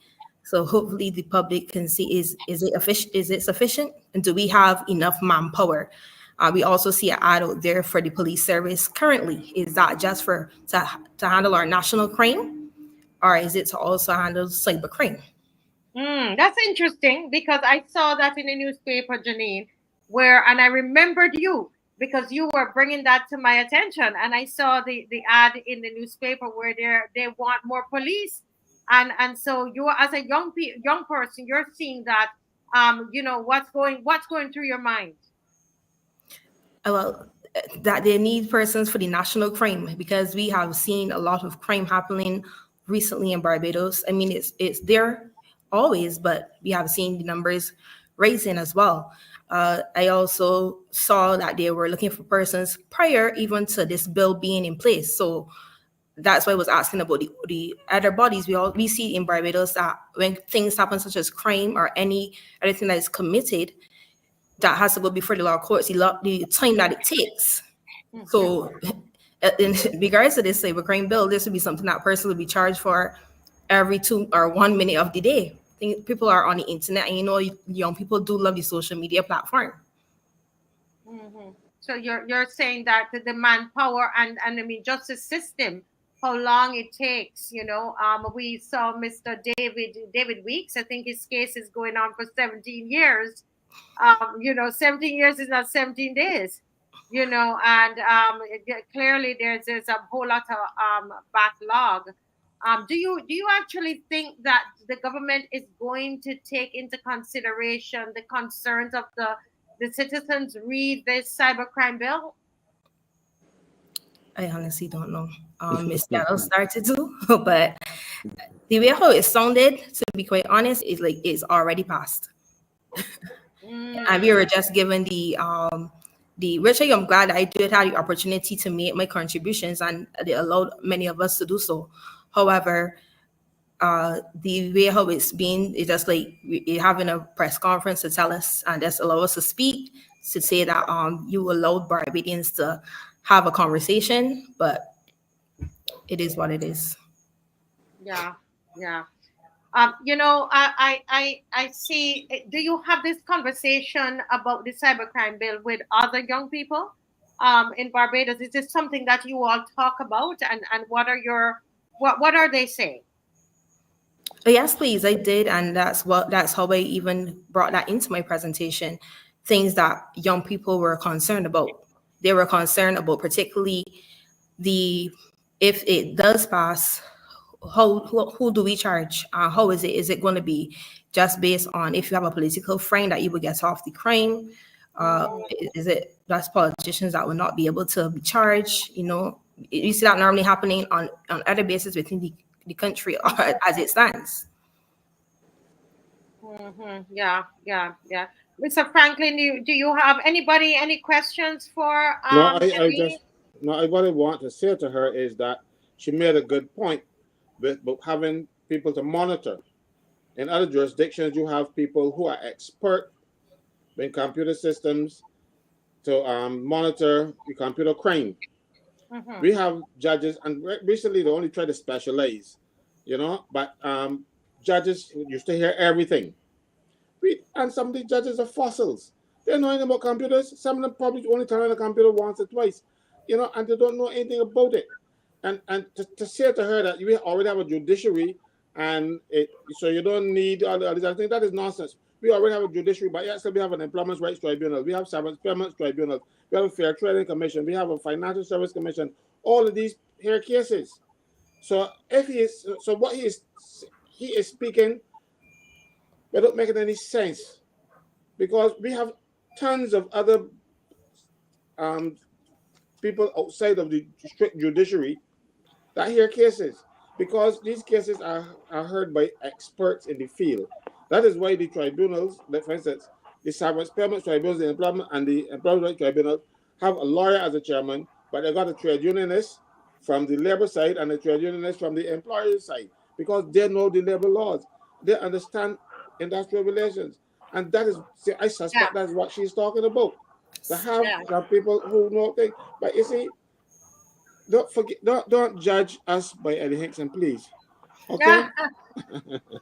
yeah. And any thoughts, on Janine and what Mr. Franklin has said?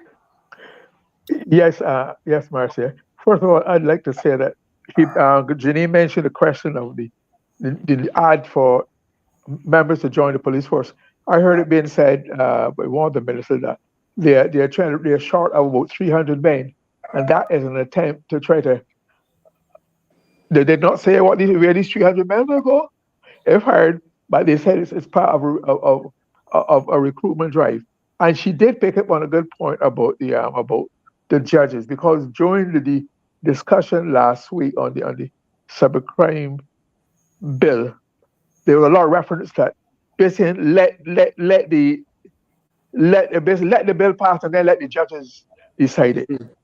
That's not a big thing. They let it to the court decide that's what we don't have to worry about.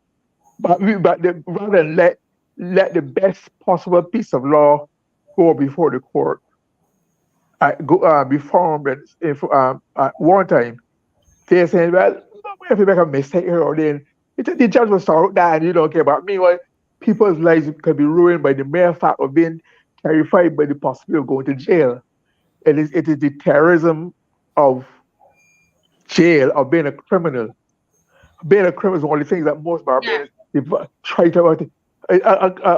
Driving, being fined $960 with speeding is one thing, but when you as a civic, but when you are fined as a criminal, yeah, that passes through your family generation. So yeah, you are right. You're sensitive to the nuances of the situation. No many yeah, big talk. Look for the delicate shades of opinion and different words that indicate what they think they are special. And I just want to yeah, say, when they think about the cybercrime bill, and the attitude of the government as exhibited in the government, then and the members of the commission who are shepherding the bill through. I remember Shakespeare, it's in Julius Caesar, when they think of this group and the exclusive the concept that they're pushing, exclusive cognizant, said, on what meat does this our Caesar feed that he's grown so great? On what are these people eating and drinking that the rest of the public don't know about? That's right. given these ideas, these pursuits, these ambitions, this disregard for the barbarian reality. I'm fascinated by it. Yeah. Wow. I tell you, Janine, I see Theory's getting ready to join us as well. Janine, I know you come to the march. Somebody was saying to tell the young lady to come to the march, right? Don't you come to the marches, Janine? Yes, I do. Yes, Janine is at the march. That's where I met her. I met Janine at the marches at the roadside parliament, and that's how we were able to connect and been working with her, encouraging her, and because we see the young men, and so it's good to see a young lady, sharing her thoughts, etc. But Janine, what do you say to those who are listening about the march that is scheduled for Saturday? Because I mean, we've heard Minister Caddle. Should we just sit back and say, well, as someone says here, who is it again? Easy D keep reminding us that it's going to be debated, it's being reviewed, and so on. Should we depend on that, or should we still hit the road and march? The best thing to answer that would be 2 Timothy 1 verse 7, where it says, "For God has not given us a spirit of fear, but of power and love and of a sound mind." And we, the loyal opposition, will continue to use our sound minds and go to the march on Saturday. Yeah. And to the roadside parliament on Sunday as well. Roadside parliament on Sunday. So you're telling people to come out and Yes. to march, to keep marching, keep marching, keep marching. Okay. And I see Theory is here. Let me add him in. Theory, did you get a chance to see Janine's presentation? Good night. Okay, let me unmute you. Yes, go ahead. I, I watched all the presentations. I saw her presentation. Yes, I yes, and I made meticulous notes. So that's please. But good night to everyone. Uh, I'm very happy to be here, and it's good to see Janine here as well. yeah, Yes, can please. you speak up a little bit? That somebody said, speak in your speaking voice, because when he's on the Oh, stage, he's so loud, and then when he yeah, comes in here, he's like, yeah. Everyone can hear me properly. we are hearing you now, but then you slip Okay, back okay. into this, kind of voice there. I don't know what kind of voice that is, but It's not my voice. It's more so the mic. I have to get better equipment if I want to be doing this. So at uh, some point in time, but it does let me know if I drop out or I turn on my voice. But good yes, night once again to the loyal opposition. I'm happy to be here, and I was listening in the background. I'm very pleased with this young lady who's trying to make a serious impact and a positive impact. So I hope you have a good show tonight in terms of youth given a chance to speak on the Marcy Week show. all the time. Youth, Mr. Franklin, you know how it goes on here. We welcome Mr. Franklin, myself, all the panelists. We love when the young people come on the show, because this is really, it's your platform. And we just want to be able to create a space where you'll be able to express yourself. You can get into parliament, Janine, and express yourself. Want to give a big shout out to Lisa Niles and the rest of the team, and those some names I can't call, who provided lots of information for our young people to use to prepare themselves to go into Parliament. All part of the plan that we put in place. Theory, you have been following. I know you've been following. You've been messaging me, and you saw what was in the newspaper with Marsha Caddle and all the different suggestions that are their recommendations. Today, the Nation newspaper comes back and says, well, it's not that the government conceded or anything. These are just recommendations that are made.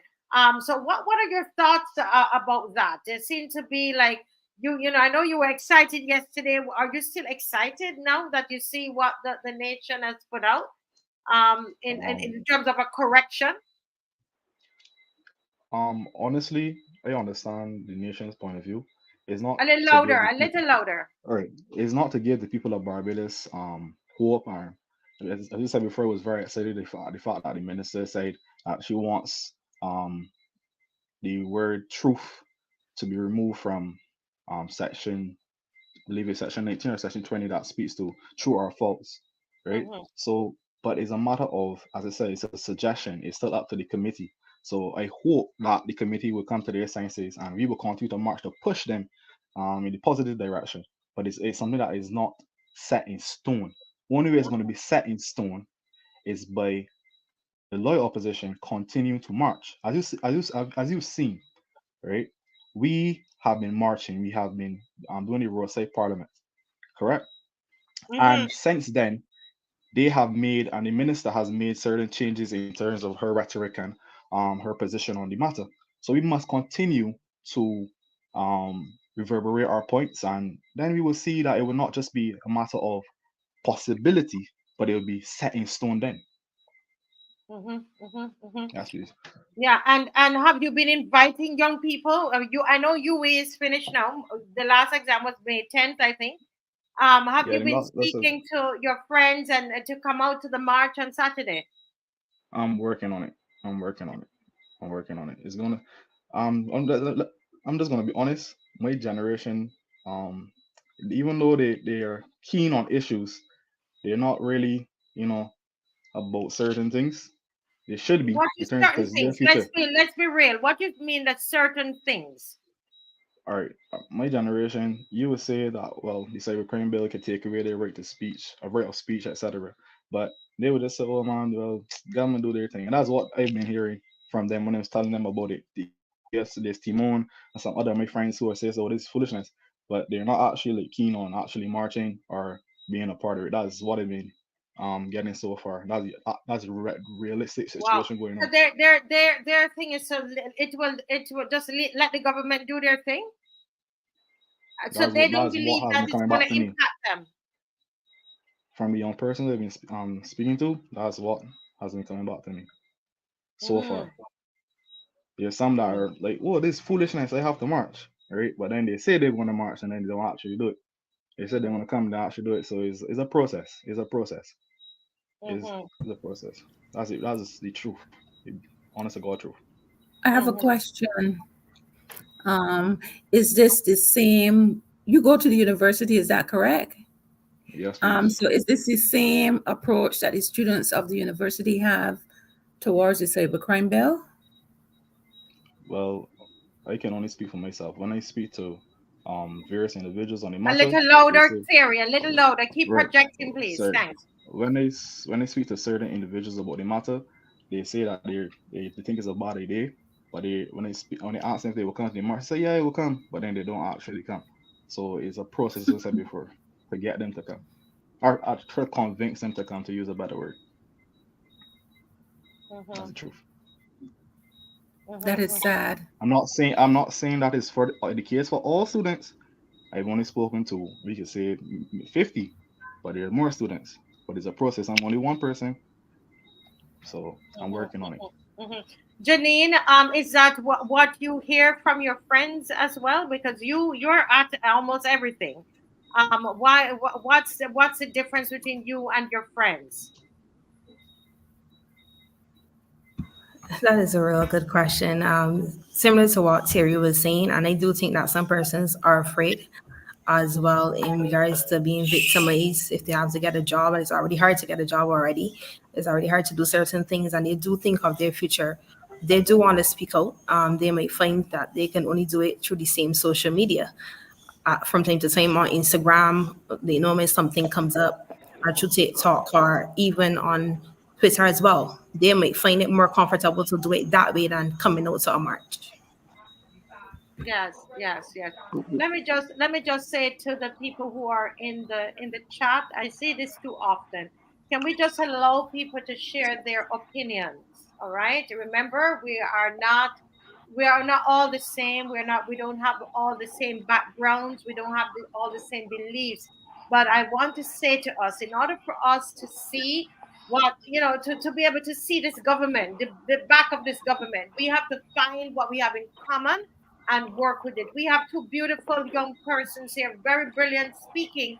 And instead of us focusing on what they have to say, gathering the information, understanding more about our young people, we are quarreling with each other in the chat over beliefs and over ways of thinking. I just want to say that as a fellow Barbadian, I want to say that that is not good enough. I listen. I'm not. I want to hear what these young people are saying. Don't you? All right. So Janine, you are saying that some of the young people are afraid because might be a bit afraid, and I see theory went like this because of victimization. They're thinking that they're going to need a job in the future. Theory, why did you go like this? Because Speak a she's little loud, because because she's speaking the truth. She elaborated on my points perfectly. A lot of persons are afraid at this age, at this stage of their life. You don't want the government or any other entity being able to take away their future, even if it's not a matter of jail time or 40 $70,000 in jail. Sorry, loud. 70,000 dollars with a fine and that of 7 years in jail. My apologies. So Hmm. persons are more afraid of the government now compared to the possibility of the bill being passed, and that is the Ah, wow. Now case at this current point. I'm that just is deep, reporting Mr. based on the person I've Franklin. spoken to. Marcia, I understand what the young people are saying, and but I can tell you, there's a reason for it. My siblings said I'm like my mother, right? So I learned my behavior. All right, I learned how I to stand up for other people. All right, I learned not to be a coward. I nursed that. So, but you have people who are getting children and raising them, but these people are cowards. So they raise cowards. You have Jenny here, lucky for her parents didn't have those kind of restrictions on her, and Terry didn't have those restrictions. But there are too many other people who live that life, who parents are warning them, don't do this, don't do the next, don't do the third. I had a case one day, but this lady came to see me, and her daughter was being abused at school by a teacher. And she wanted to go to see the principal and the complaint about the teacher and stuff. And the husband said to her, um, don't do that because it might affect his career. He was more interested in his career than the welfare of his child. And I said to her, Mom, you might not like to hear this, but you need a husband. Get rid of that fool. And some months later, she told me, she took my advice. But that is the problem. We have men who used to be the people who used to be basically the man in the house. We have got a lot of men in the house now. You might got males. And so the children are coming up being raised by cowards, and that is the result that you're seeing now. Yeah. That is all that it is, you know. That how you're saying Marcia how might the say that. children are raised. Go ahead, Theory. And Theory, I'm getting a message saying they ask you to speak up. Don't just come forward, but to speak. Open your mouth. I have sons, and my sons like to talk through their teeth. Open your mouth and speak up a bit louder. Okay, thank you so much. Go ahead, Theory.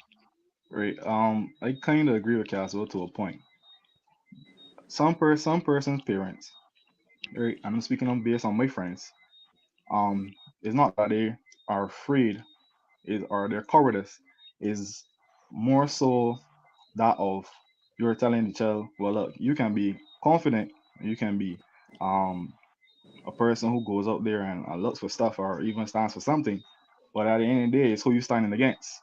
But if you're standing against somebody they can't defend or protect you from, then you're going to stand alone.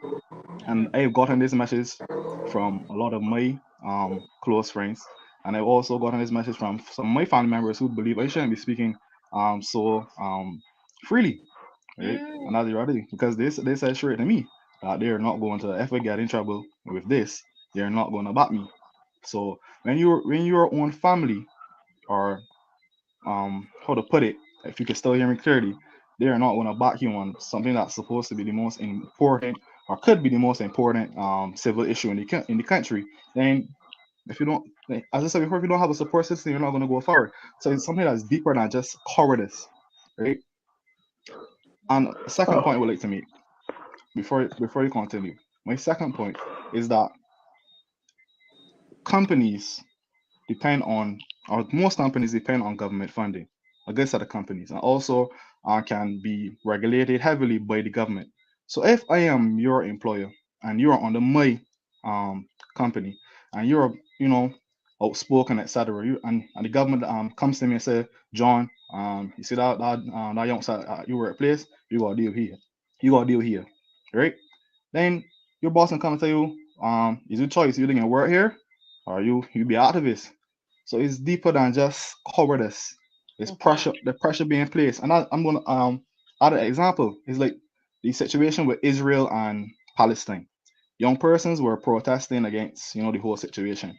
And one of the most richest stockbrokers who went to Harvard, he said, well, look, if you're going to go against my principles, I'm going to make sure you don't get a job. And that was actually placed in the Wall Street Journal and a lot of other news. You can research it. So it's the same thing here. Persons have leeway over a lot of companies, and they are putting pressure, or could possibly put pressure on young persons, in addition to the lack of family support on this matter.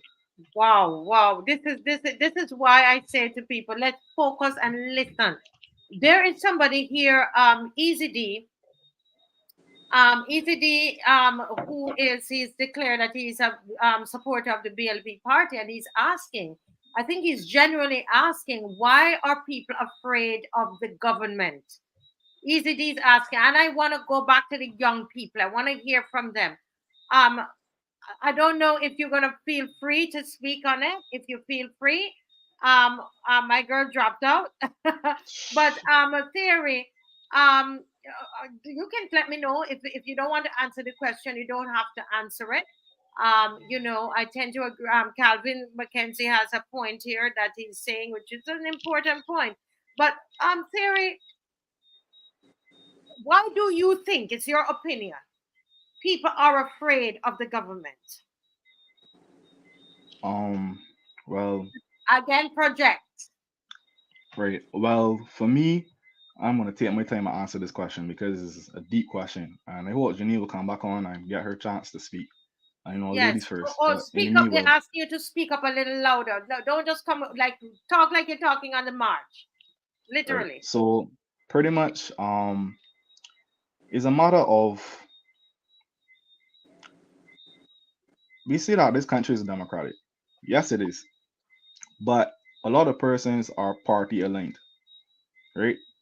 And in the different societal classes, you hear through the grapevine that if you're not a certain party, you can't get certain benefits, right? Mhm. We could confirm or deny this. I'm young, I can't confirm or deny this. This is something just through the grapevine. We could do a feasibility analysis about it, cool. But my opinion is this case is true. If you are not a part of certain parties, right, then it seems as though you could get punished. I know I'm not saying this has happened in history before, but at this current moment in history, what I'm hearing from persons of upper class, the lower class, and the middle class who are not associated with BLP or may associate with the minor parties or even that of the BLP, they feel as though they could be persecuted, not prosecuted, persecuted, or Mhm. they're actually getting persecuted. But as I said before, that is a matter of an alleged statement, not a matter of fact. This is truly grapevine. This is Mhm. my opinion from my observations as a young person. I can be castigated for it, but that's quite okay. But I'm just telling you what I'm hearing in the public forums. Yeah. I have Yeah. a question. So Before there, before you before the question, Heather, let me hear from. I want to hear from Janine. Janine, do you do first of all, do you think people are actually afraid of the government, and if so, why? In your opinion? Yes, please. I do think so. Freddie,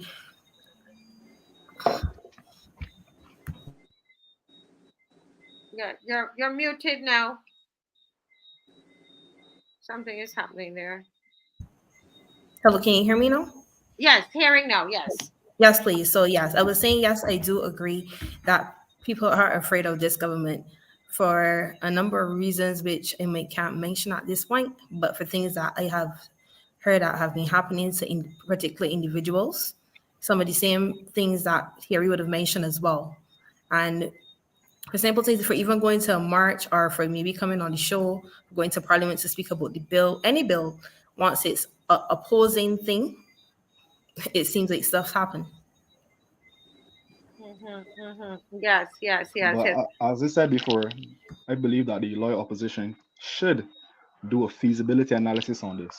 Remember, Marcel, we spoke privately about referendums. We could Yes. have possibly had a referendum about this matter. I hope Mhm, I'm speaking loud enough for everyone.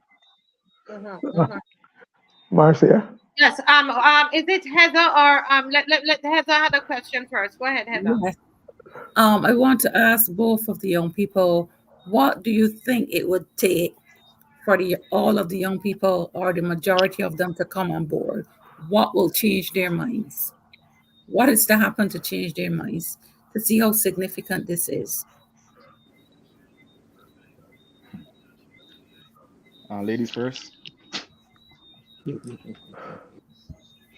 I think that's a great question. Unfortunately, I wouldn't have the answer for all young people, but the regular Barbadian way is only when something gets worse that we tend to act upon it.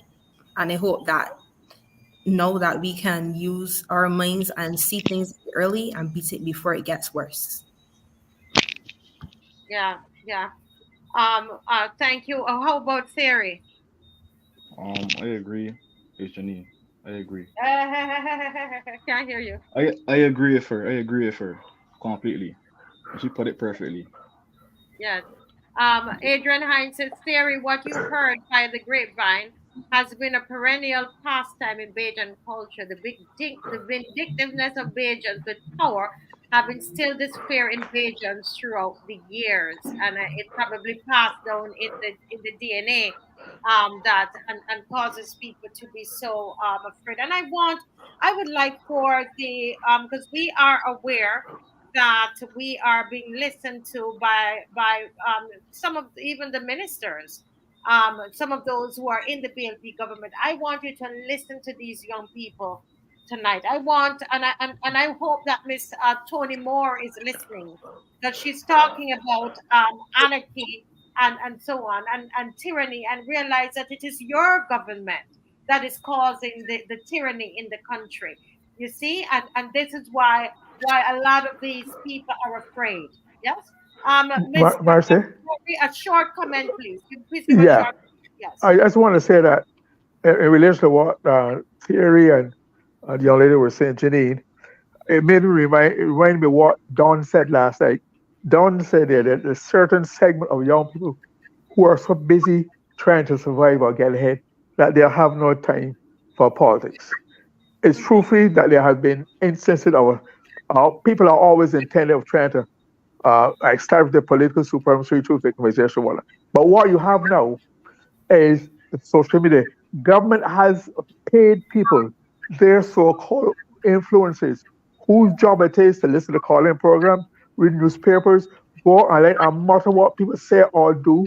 And then with young people having to go to Yes or some agencies to get funding or support, that is used against them. So they have some have told me that. So they have a real instance where their lives have been negatively curtailed and impacted by these um, activities paid for by the taxpayers' money, where government has deliberately recruited people whose job it is to comb the social media, be influenced by voice, correct, defend, etc., abuse, curse, whatever, and inform on their activities. So that's a real living aspect of modern Barbadian life. Yes. Agreed. You know, Agreed. I agree. I agree. I agree. okay, I'm reading what Alvin Brown is saying. There is Adrian Hines is saying, reminding us that of David Weeks, who was on the show last week, that spoke about his personal experience with this vindictiveness to the point that he now lives overseas.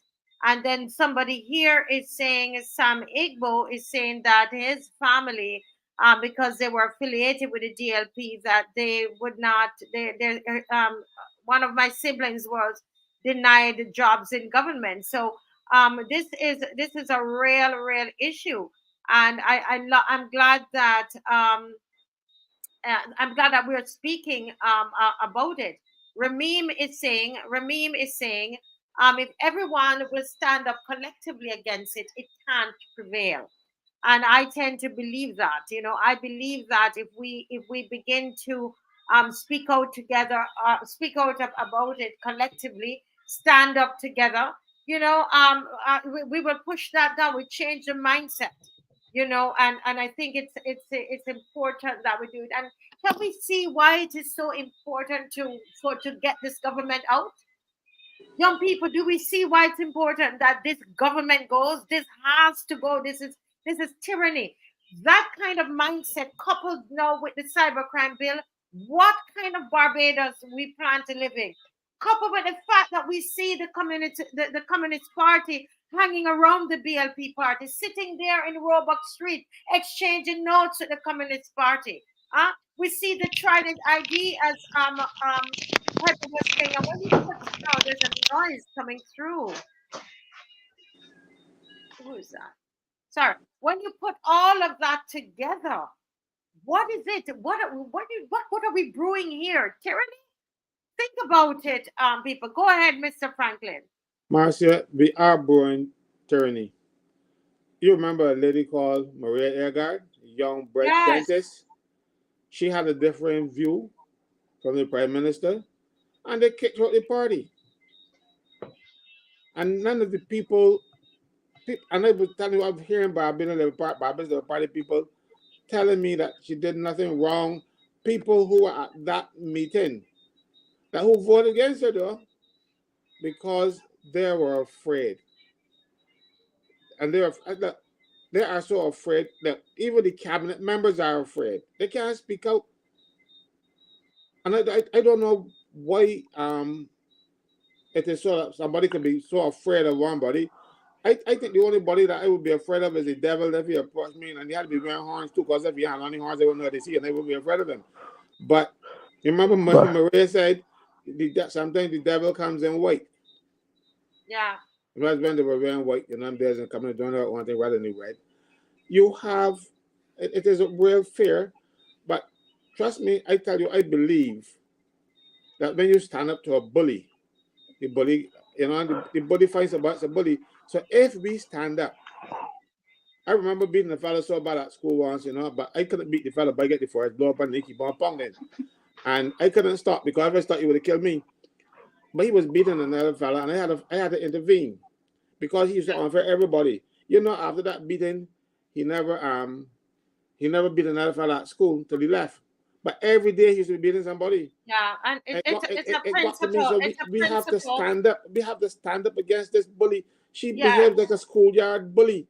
Yeah. And but if you stand up, you have to stand up, and you stand up together. Let me give you an example. Right. Customs Department. Short example, Mr. Franklin. 10 years ago, the Customs Department was scheduled to become part of the Barbados Revenue Authority. And a fellow called Troy Harper, who is now dead, died young, he called me and said, Caswell, this is foolishness. We want your help. We went down there, and our motto was touch one, touch all. If you touch one customs officer, everybody can walk out.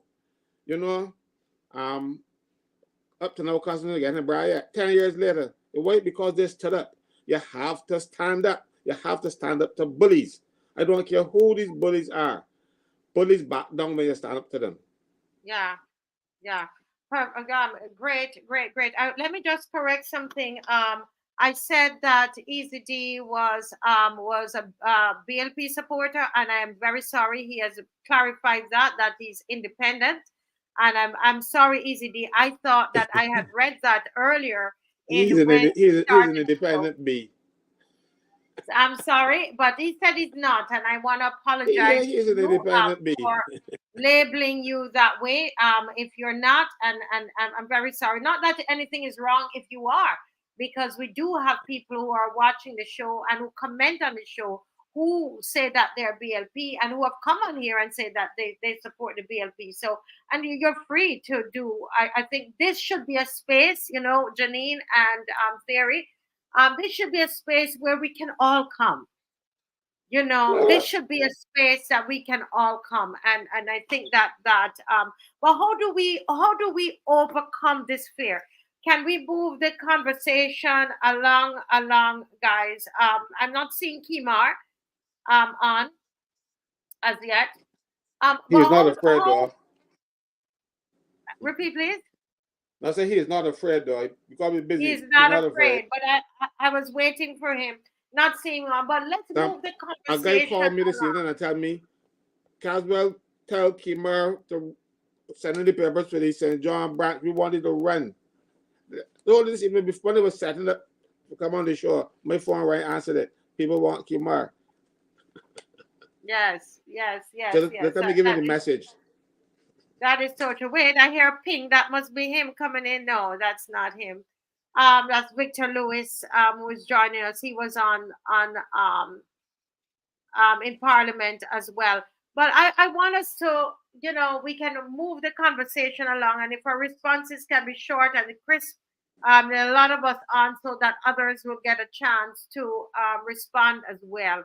But this is open to everyone on the panel. If you notice, your microphone is closed because it gives off different, all kind of feedback when people are speaking. So close, turn off your microphone, and when you are ready to speak, then you turn it on, because we're hearing different, because so many of us are on. Mr. Murray, your microphone is open. You have a short comment.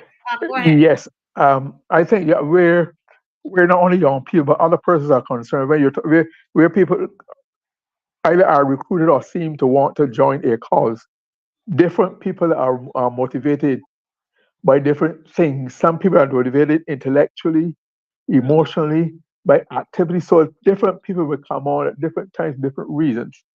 And I think you have to allow for that. Some people, like Janine said, some people only come when you can't do anybody when it's worse. But what people have different are motivated differently, and therefore you have to give them a chance to do that. Yes, yes. Thank you, Mr. Murray. And anybody else? What do you think? How do we even begin to overcome this fear?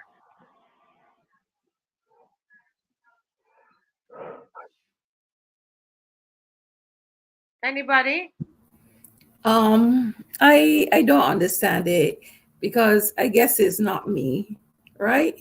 So it has to depend on the personality that you have and how you were raised. Because to me, I am a very independent person. I don't wait on people to do things.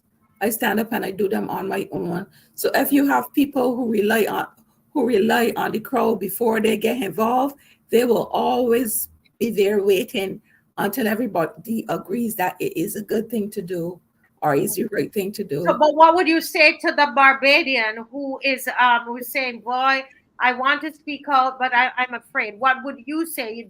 You're fine in speaking out, but what would Heather say to somebody who is listening? I will tell them that the only thing to fear is fear itself, not another person.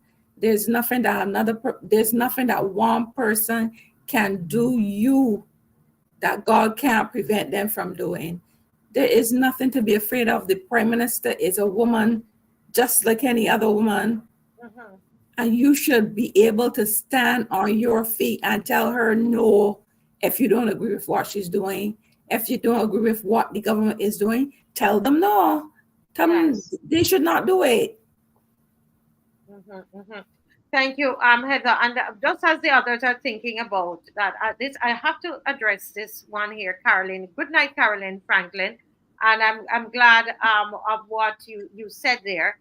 Caroline says that this chat, and I want to put it up, only attracting pensioners. And one of the things that I'm glad that you noticed that, Caroline, that the chat and this show, our demographic is a lot of older Barbadians, and these are older Barbadians, Theory and Janine, who feel that they're not being in society. It's almost like we ignore them. They come on the show and they get a chance to be able to make some kind of impact in society. And so I welcome the pensioners on here. I welcome them. I think it's so important. Of course, we want our young people to be here as well. And we need, Kimar spoke so beautifully of it the other night. This intergenerational thing needs to go on where we learn from each other. So there's nothing wrong with pensioners being here. It's not a bad thing. And I think that all of that is important. That's part of the learning that is happening. So we welcome the pensioners. Anybody else who wants to comment, give any opinions or any ideas on what do we do with the fact that there are so many Barbadians who are saying that they are afraid? What do you say to people?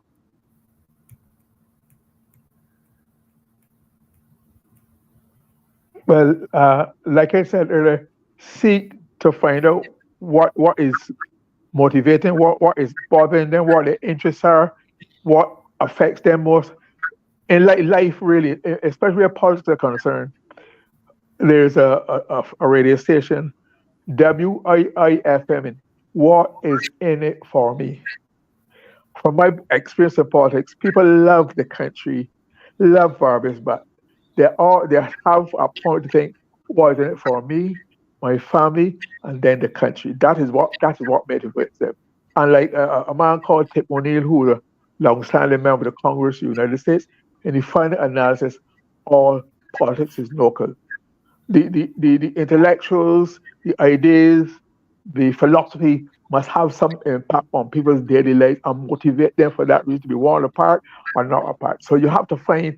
I'm sure the reason why this show has done so well because it's impacted people like by bringing to earth, bringing to light, and to discuss things that interested them, that they wondered about, they were concerned about, they want to so we must continue doing that. And I refuse to apologize for having lived as long as I have lived.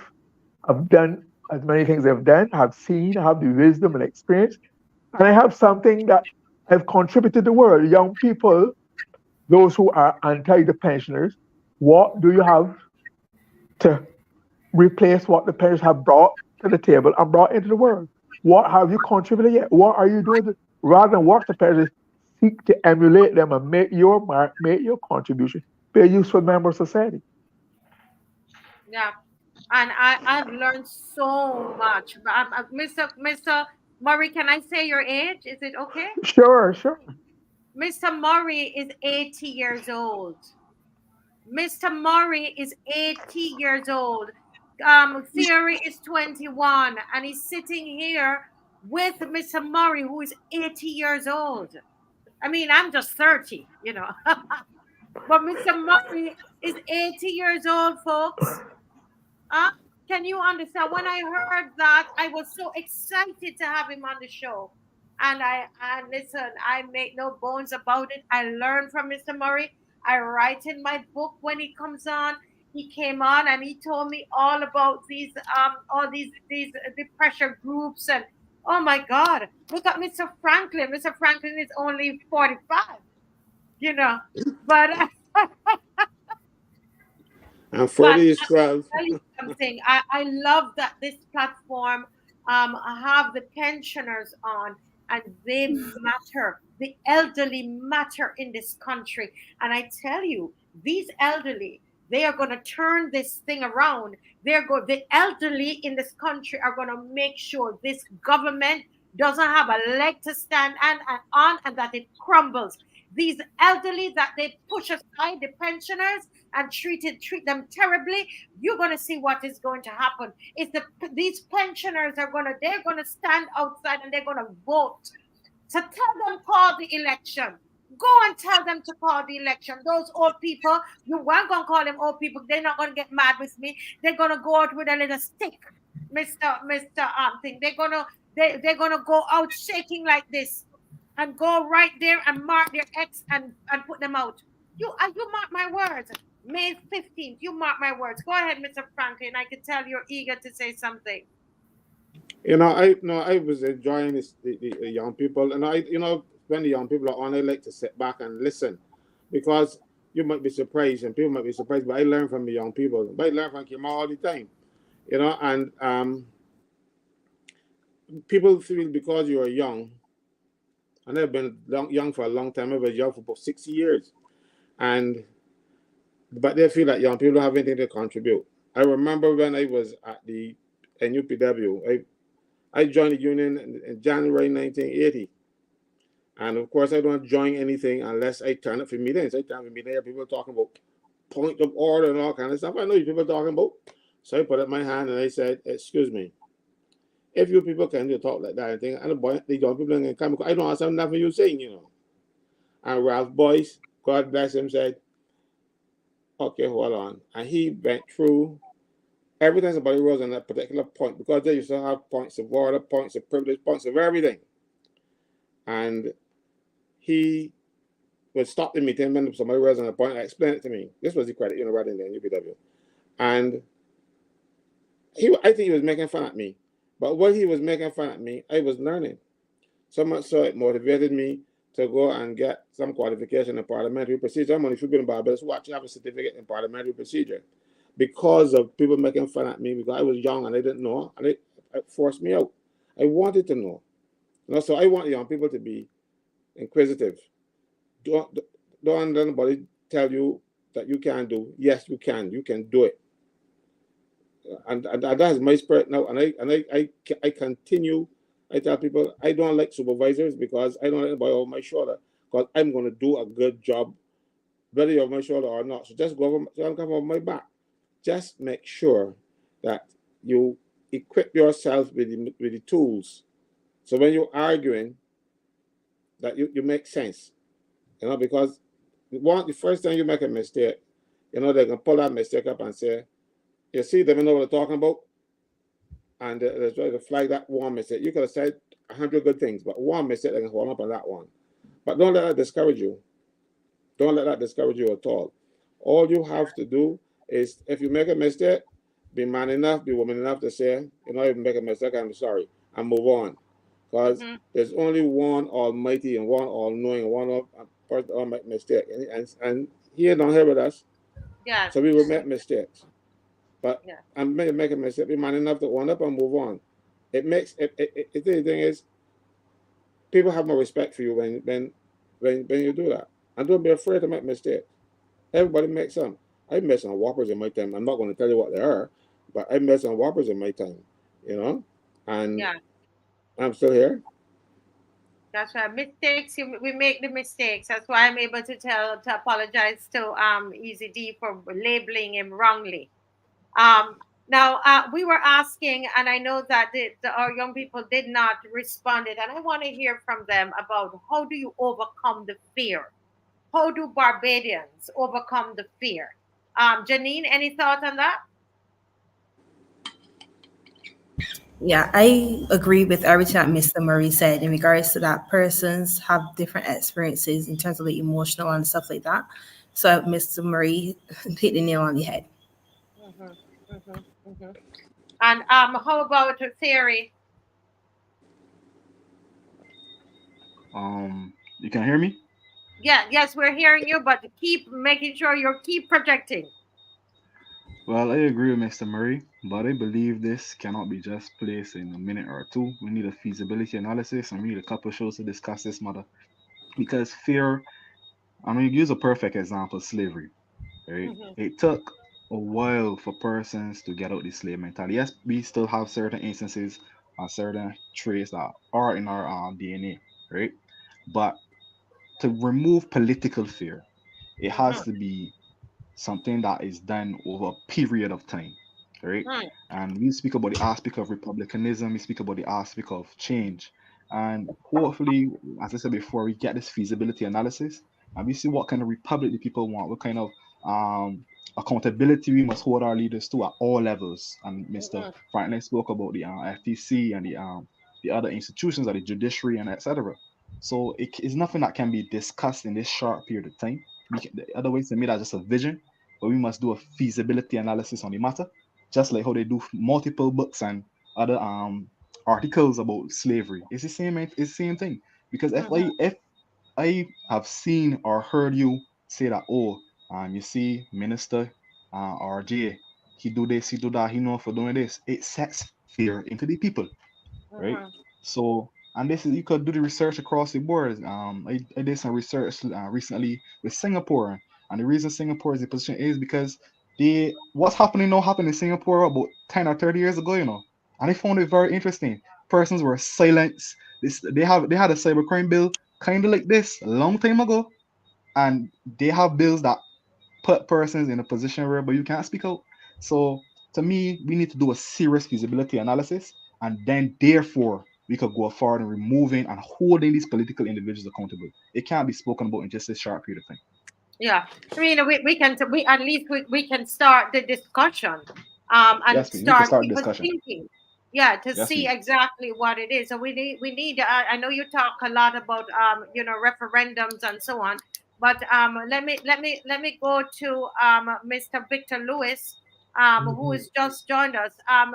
Victor, you are somebody that I find that you are such a brave Barbadian, a brave person, really. And I mean, this man here, I look at him, I said, my God. And they tried to tell me that Bajans are passive. This is a Bajan here, and there's no passivity in this man. Mr. Lewis, how do you, do you have fear? Do you fear this government? I love what Janine said. God has not given me a spirit of fear. Full stop. Didn't talk for that. I'm going to ask you two to speak a little louder and more, just clearer. We want to hear you. I love what Janine said, you know, in terms of God has not given me a spirit of fear, Mm-hmm. right? And I think that that's the platform that we need to continue to rise on. I don't think there's no need for any other debate, you know, on that matter at all. You know, I mean, it is God who created me. It is Him who I serve, and all others are on the same platform as I am. You know, so I don't get distracted with those things at all. You know, I operate on the basis that I would want to be always very objective, Mm-hmm. you know, and at the same time, you know, very respectful. But with all due respect to anyone, regardless if you're prime minister or not, if there's Mm-hmm. something that needs to be said, it will be said. And at the end of the day, you know, I walk away with a smile. Yes. And since you have been really instrumental behind pushing this Joes River issue and bringing Barbadians, and bringing education to Barbados and what's happening not just in Joes River but in St. Joseph. You have been standing up for St. Joseph. Has there been any time that you kind of felt a little afraid for yourself or your family in what you're doing? No, you know, that has been my style throughout life. At the end of the day, as I said, my ultimate accountability is to God. And as long as I'm clear with Him when I go to sleep at night, you know, I sleep like a baby. So I don't let those kind of things fear me at all. You know, there have been a lot of things happening in St. Joseph, yes, but I've realized that the St. Joseph issue formed a catalyst for a lot of things now that people are standing up and they don't have any fear. I mean, you know, we have Valentine, we had the issue up there with Culpeper Island, we have this one here now in Cleaversill, you had the one with the tower, and there's so many of them, you know, that are surfacing, and it's happy to see that. I wouldn't want to say because of Joseph, but since then we've seen quite a lot of people standing up and speaking out. And you know, I really want to credit this show for that because it provides the platform where you know we can reach not only Barbadians but the diaspora in our views on what is happening in Barbados. So it's a very positive move. I'm proud of this the Marcia Week show, and I'm certain it is going to go places. I want also to address, you know, now that I'm on the floor, this whole idea of the cybercrime bill. That bill will not pass. It will not pass.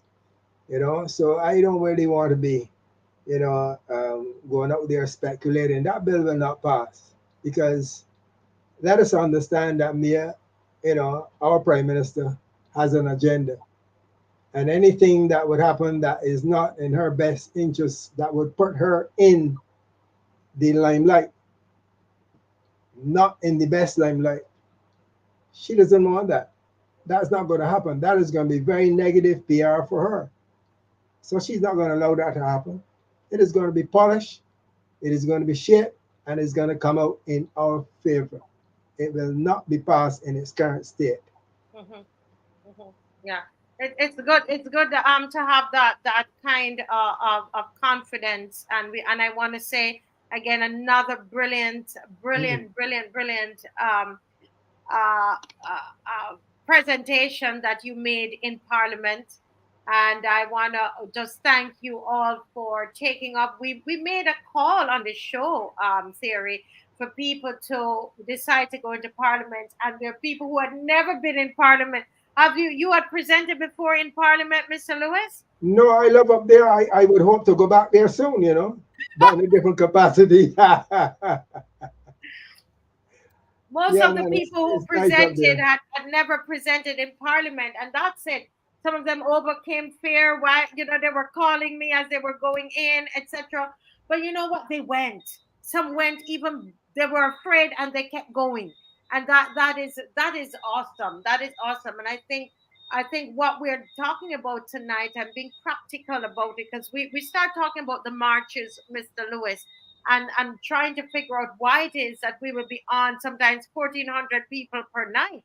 But then when the march comes, we don't see 1,400 persons out there. Now we don't, not even 1,000. We don't see that number, and we're kind of like, kind of peeling the onion and looking to see what is the real reason for that.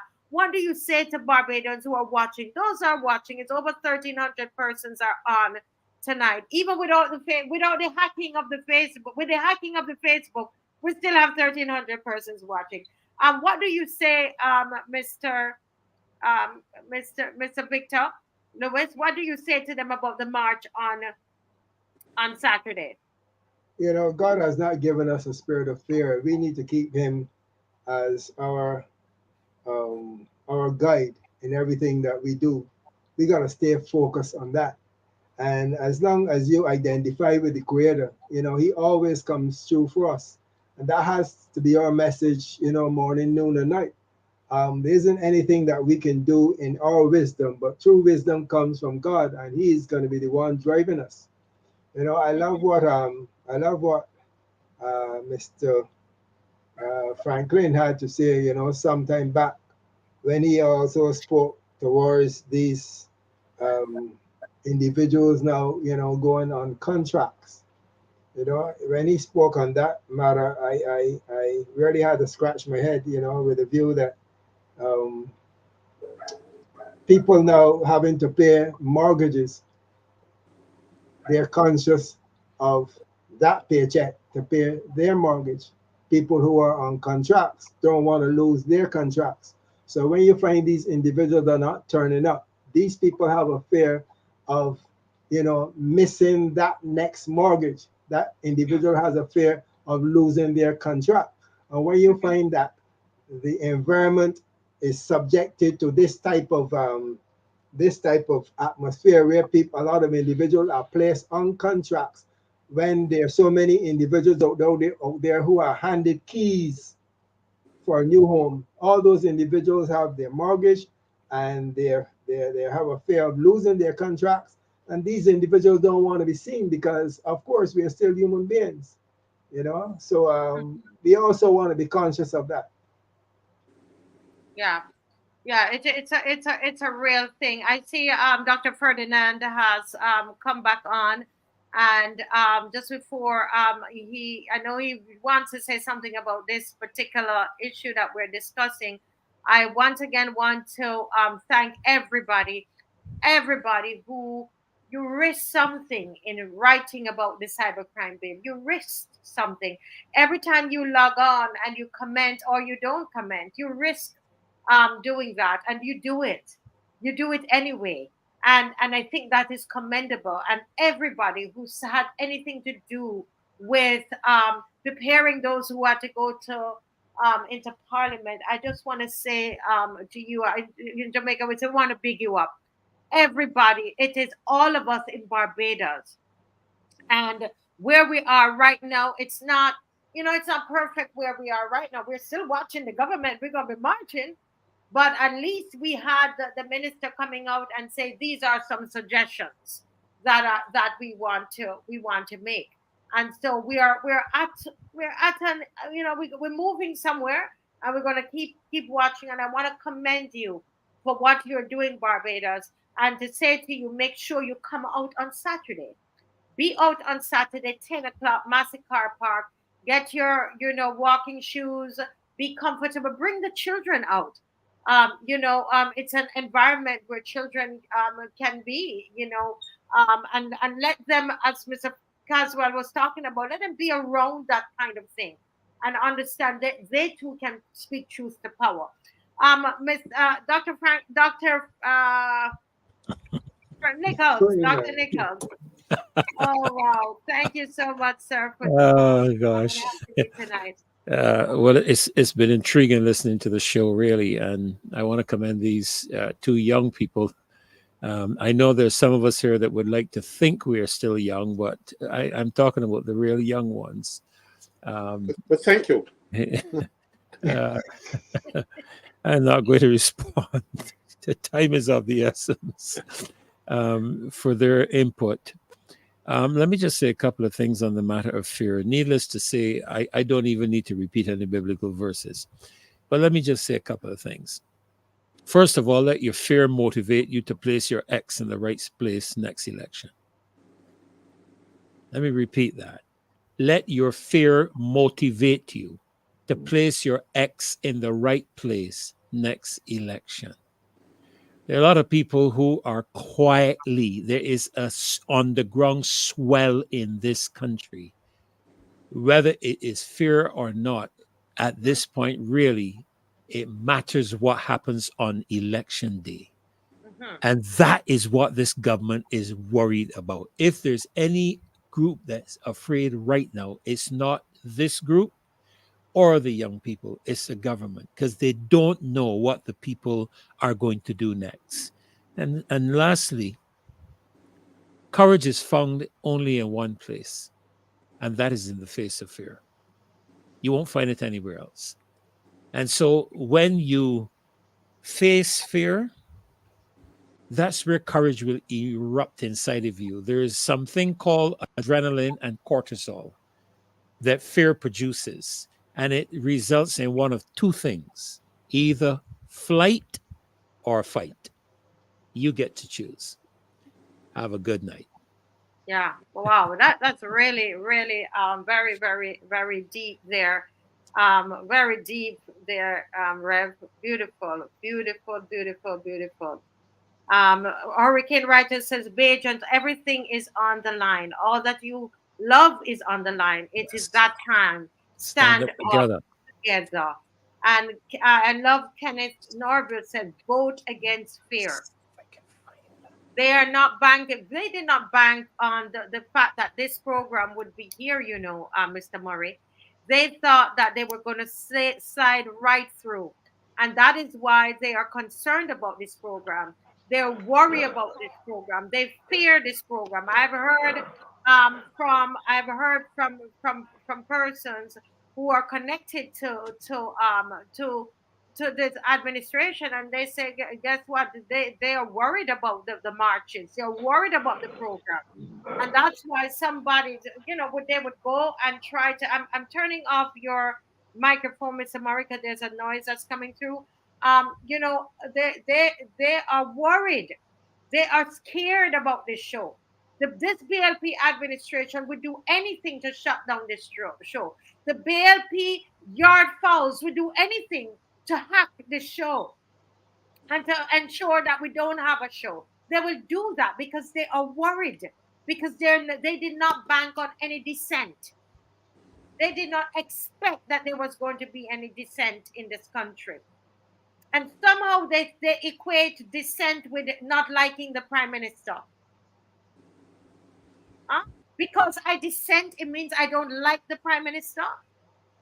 Because I'm against the cybercrime bill, I don't like the prime minister. That is so I don't even know how to describe that. Marcia, may I add something? Yes.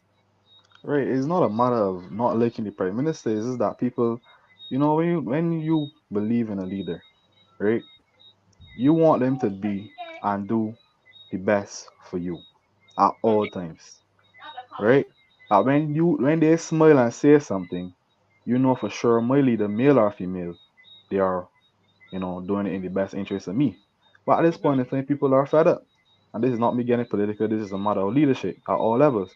So it's not a matter of dissent. And if I was leader, um, we could say we're speaking about the prime minister, you take it into consideration and you say to yourself, well, look, people are not happy. Like for a perfect example, I learned from the same documentary on Air Mm-hmm. when he lost the election, instead of saying that, oh, well, is a matter of going against it, he said the people have spoken. You know, Mm-hmm. that is all it is. It's just it's just understanding that dissent doesn't mean they don't like you. It just Mm-hmm. means that I expect better of you and I hold to a higher level of accountability. That's all it is. Yes, yes, yes. Well, it's 10:01, and we are we're gonna sign off tonight. But you know how it goes. We're gonna play our music, but I always give Mr. Franklin the last word. And where is he? I'm trying to find him. And Mr. Franklin, we are so grateful for you standing up. You standing up, sir, is an encouragement for all of us. And I want to say thank you for doing that. You know, we know that we can rely on you. We know you're going to tell the truth. You know, we know that you are going to stand up, and we know that when you say you're doing something, you know, and we know that you're going to turn up. You know, you're not going to be saying it and then we don't see you. And so we really appreciate you. I call you General because that's who you are. So can you give us your final word before we close tonight? I am going to be very brief, and I'm going to say to the government, there is a way to get rid of me and this show. And I will tell you how, I will tell them how. Do the right thing. And if they do the right thing, we will have nothing to criticize. As simple as that, you know. Just do the right thing. Because if they continue the way we are going, we can gotta have a show 4 hours a night, you know, instead of 3. Just do the right thing. And I'm gone. I'm happy. And I'm willing to sit down and shut up. But I'm not going to sit down and shut up if you are doing the wrong thing. I know Freddie ain't gonna do it. I know Mars ain't gonna do it. I know Glenn ain't gonna do it. Heather ain't gonna do it. Maxine, nobody on this show will do it. So do the right thing. Burst our bubble. Say, we got it. We do the right thing. And Yes. they will say, congratulations, you did the right thing. But I'm not backing down. I don't know how. Yes, yes. Well, we have to play our pretending song before we go, and see everybody on Friday night. And listen out for the venue for our roadside parliament with Lynette Eastman is going to be there. Of course, you know, and there is going to be this panel. Our panel will be there as well, and some new faces. All right. So it's great. So let's get our song in. Let's get our song in. English. Pretending to be good. I pretending to be good. Just pretending to be good. I pretending to be good.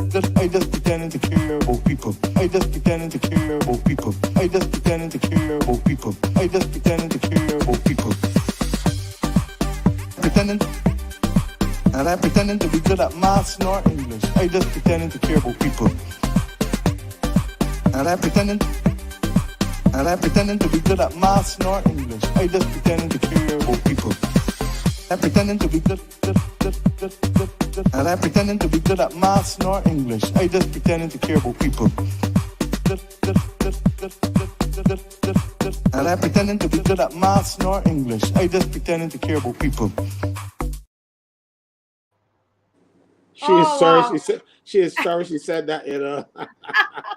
Well, let me just say to the hackers, you lost. You lost, but we enjoyed ourselves, and we still hear Theory. I need to talk to you at the end. And anybody, if you know anything about computers and you want to enlist to help the Marcia Week show, give me a call, 236-7000, 236-7000. You want to help and make sure that no hackers can come to touch us, all right? Marcia, Make sure we have to especially thank the people who came on tonight and stayed with us on one channel because Facebook was down, and right now we still have 1,100 people. We went up to 13 just now, and mind you, the people are defiant. You know, we got 513 likes. You know, they're showing you that hacking or not, we're going to support the Marcia Week show. Thank you so much. Yes. God bless you. We love you guys, and we are going to stay in it. Hacking or no hacking, we're going to stay in it with you. All right. All right. Good night.